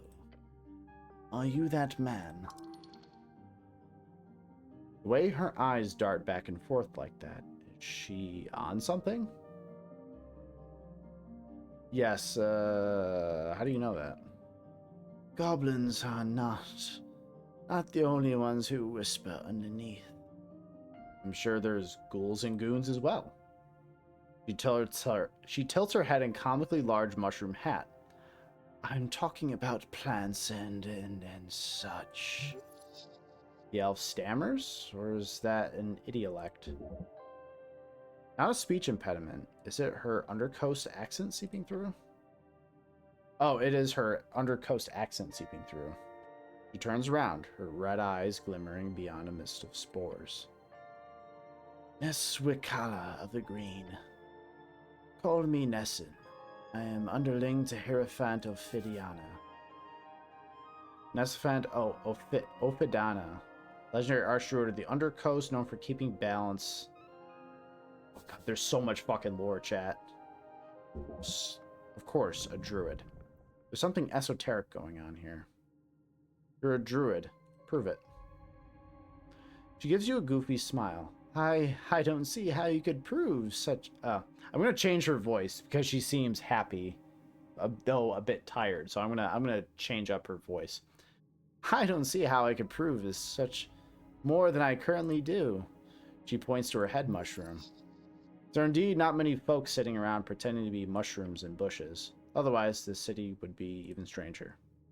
I spent my days handling primal forces, that which grows and decays. Do you know much of it? Yeah, they went over the... nature spirits, right? Like Warlockism? Spirits do inhabit all living things. Although, compared to making a deal with some fiend, I can promise you trees are much more austere. She lowers her gaze for what you realize the first time since she raised it. I would like to hear your tale, human. There is much to be learned from your folk and your settlement in this band. She speaks as though the Earth folks' 60-something years of civilization building is nothing more than a footnote in her history book. How sustainable is your lifestyle?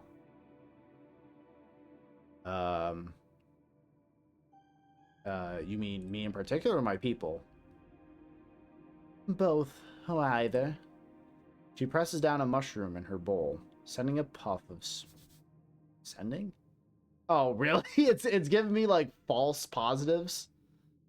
Okay, that's wild. Okay.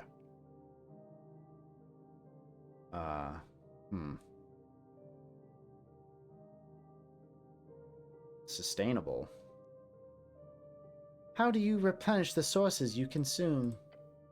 And if you do not, how many years until depletion? I'm supposed to know that?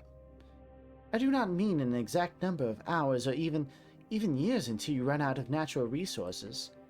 Just an approximation. You want an answer now? If you have it.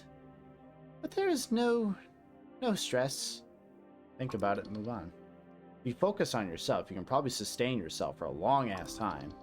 Who cares, really? If you run out of shit, you can go to another place and take that shit instead. That's how it works. Oh gods, you're focusing too much on the question. Instead, focus on what she wants to hear.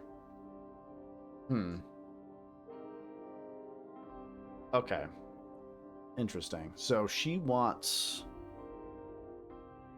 to know till you run out of natural resources. What she wants to hear.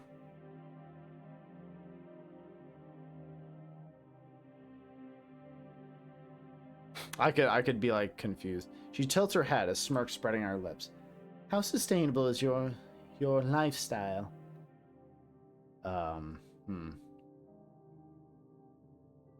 Personally live on an apple a day. That's pretty sustainable.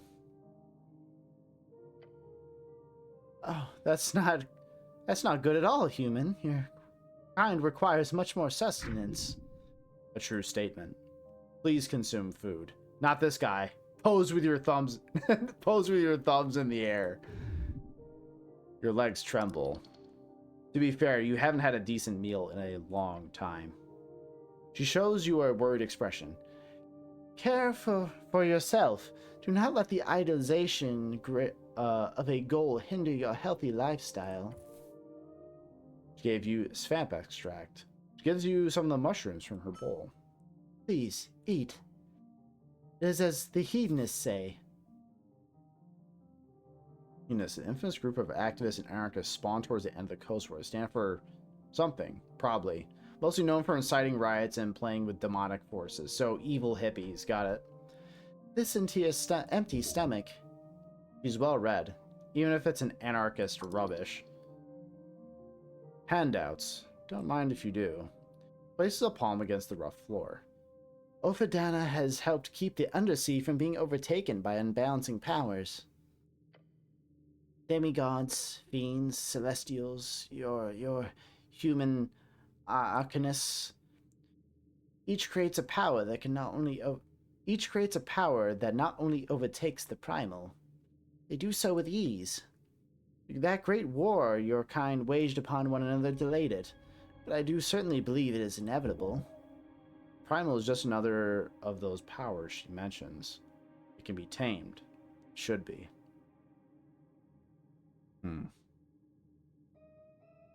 Don't worry, nature always survives. Most often it does, but look at your so-called burned coast. Those cursed lands in Diminor. She means reeds. Diminor is the old name. She should have called it Old Diminor. Nature makes it through most things, but there are forces in this world that can wring the life out of every band if it so wishes. We must stay vigilant. She takes a deep breath. Deep and deliberate breath. Now, enough of complicated topics. Tell me, human, you have a mate. Is she hitting on me? Dost thou wish to breed? Breed me, daddy. No, okay. Alright, that's enough of that. Stare at her. Well? No, not good! Don't worry, she's not hitting on you. She means it more like, are you married? Her mind races. Hostile. No? Probably not? Elaborate. Of course, I apologize if I was vague, human. I only mean most humans in the settlement group in pairs. I wondered if those of your kind do the same, form such long-term committed partnerships. It's a slightly less inflammatory question. I'm married to my work. She lowers her mushroom cap in size. I see. It is the same here, then. The path of the esoteric guardian is to be alone. The elf starts adding some kind of oily liquid to her mushroom bowl. A strange substance, golden, perhaps from some kind of undersea whale? It's just olive oil, cheap brand. Got it. If this old elf can guide you in any way, make it so. If not, I will return to my toil. Show my primal attunement. She pities you and your hungry stomach. Okay, gotcha.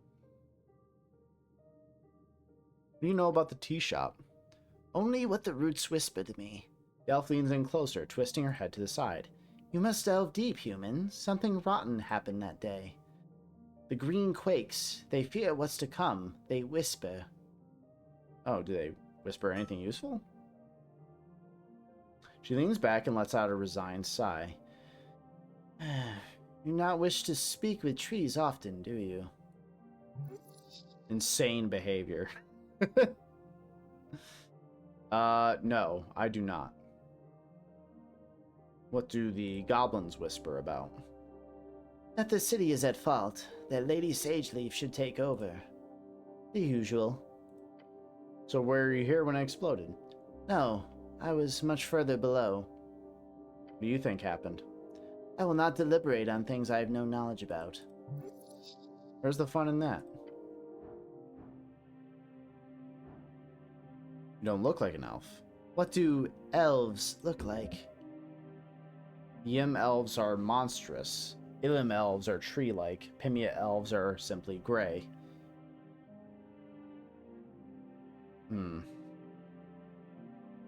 Suppose there are many kinds of elves. She nods.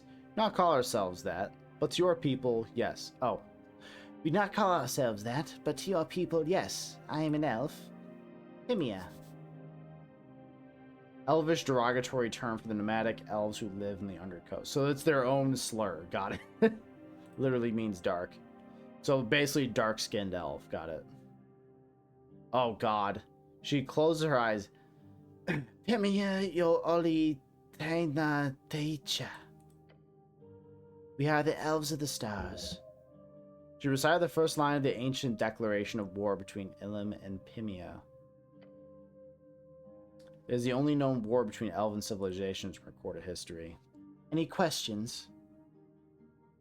Your from the undercoast. How do I get there? Holes and tunnels. There are more than enough, even within viewing distance. Though I'd recommend gaining Lady Sageleaf's approval first. You have a great civilization below? No. I believe our people would call us nomads. Speak Elvish? Impressive. She looks to the side, then back to you. Your grasp on the human tongue is remarkable as well. You confuse her in a semi-good way. I'm not going to say I don't like elves. That'd be kind of fucked. What are you voting in the election? I'm not a citizen of Norvik. According to city law, universal suffrage includes any inhabitants of Norvikian soil as the first of Ingarmi 26. How long have you lived here? About a year or so. How so? Makes you a citizen. Oh. Don't I get a say in that?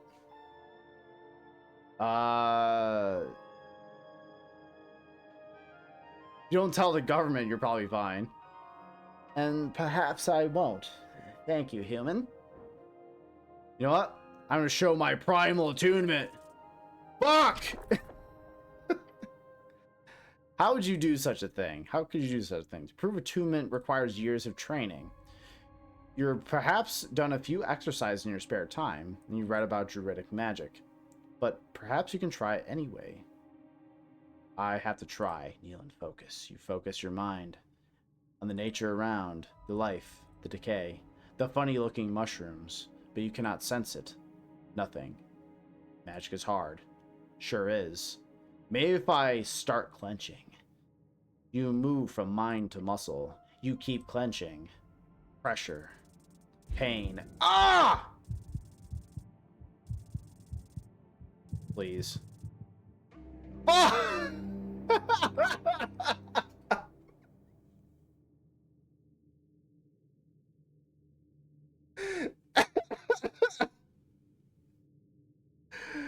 Okay, this game fucking rules. I just got on my knees and tried to attune to nature so hard, I just died in front of her. This game rules. Okay, so given the time, this is actually like the perfect time to end things off. In case you guys don't know about this game, check out Esoteric Ebb. This game fucking rocks. This is so good. In case you want like a point and click adventure D&D focused game, here you go. Here you go. This game rules. It's really cool. So by the way, this is probably the last session of this game I'm probably going to do on stream, considering the really dense nature of it. And the fact that it requires a lot of constant talking on my part. It's tough to do all of that. Unless you guys really want to see another stream of this, I would personally be happy to do it. You know, otherwise, I'm also perfectly okay with just giving you guys a healthy 2 thumbs up, and you know, just tell you guys to check the game out for yourself. It's wonderful, really good. Also, by the way, I'll also, when I post the VOD of this to YouTube, hello YouTube, by the way, I will leave a link to the game on Steam, so you can check it out for yourselves in case you're interested. Okay? Yeah. So this game is wonderful. It's a fantastic game to narrate. It's a tough stream game. Yeah, absolutely. It is. The only thing, and I swear so far, the only thing that I wish I could change about the game is like have voice acting. Like that is the only thing I want from this. Literally, that's it. That's it. So far, art fucking perfect. The art's great. The art is amazing. The characters are funny and interesting. The dialogue choices are all great. The crazy scenarios you can get yourself in. The amount of like self-expression is just really charming and really cool. The way you can tackle different objectives in different ways. Just wonderful. The only thing I'm like, please have voice acting. I know that would be very expensive for the developers and the publisher to probably try to work out. Probably also be very time consuming and would lead to a lot more kind of like dev time. But I'm just saying, Santa, have a good night. Thank you for stopping in, brother. But I'll make a case for this, right? Disco Elysium is a game that got saved by voice acting. I'm gonna be honest. I did not play Disco Elysium when it initially came out, right? Disco Elysium is a very similar game to this. Disco Elysium, when it first came out, was a extremely well-written game that was very interesting and very, very wild, but really good. It started to get like critical acclaim, solid, really, really neat game. But once they introduced like a solid narrator and some VA work for like a lot of the fucking characters, significantly better. Especially since they had picked like the perfect people for all the VA work and just fantastic. Really helped like blow that game up. So consider, I don't know how well Esoteric Ebb has sold or whatever, whether or not like hiring VAs is something that's even viable for them to do. I would love to see a version of this game get like full voiceover support. I would fucking love that. Again, I know that would probably be a lot of work. That would be a ton of work to do. But I would love to see a version of that game that has it. So, anyways, not to go on too long, check out Esoteric Ebb. Really sweet game. Tough to stream it and try to read out all the stuff, but absolutely worth playing in your downtime as well. And I don't see this as the kind of game where you play it on one screen and have like a YouTube video or like you listen to music on that screen.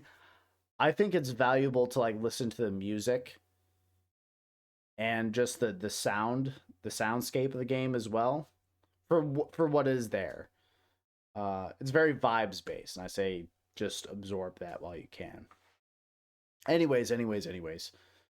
So folks, that is going to be it for me. Look out for the schedule. I'll be posting that tomorrow here in the Discord. And I have a feeling we're going to be looking at some other newer stuff and things that I haven't really tried on the stream before. And we're going to see where it goes. I'm going to be honest. I'm not quite sure what I want to play this upcoming week. I have like something that's like hitting me in the back of my brain that's like, you got to go back to, game. I just can't remember what the fuck I'm supposed to do. Man, that's driving me crazy. That is driving me fucking crazy. I just can't think of what game is trying to like grab my attention. Fuck, that's killing me. Anyways. Yeah.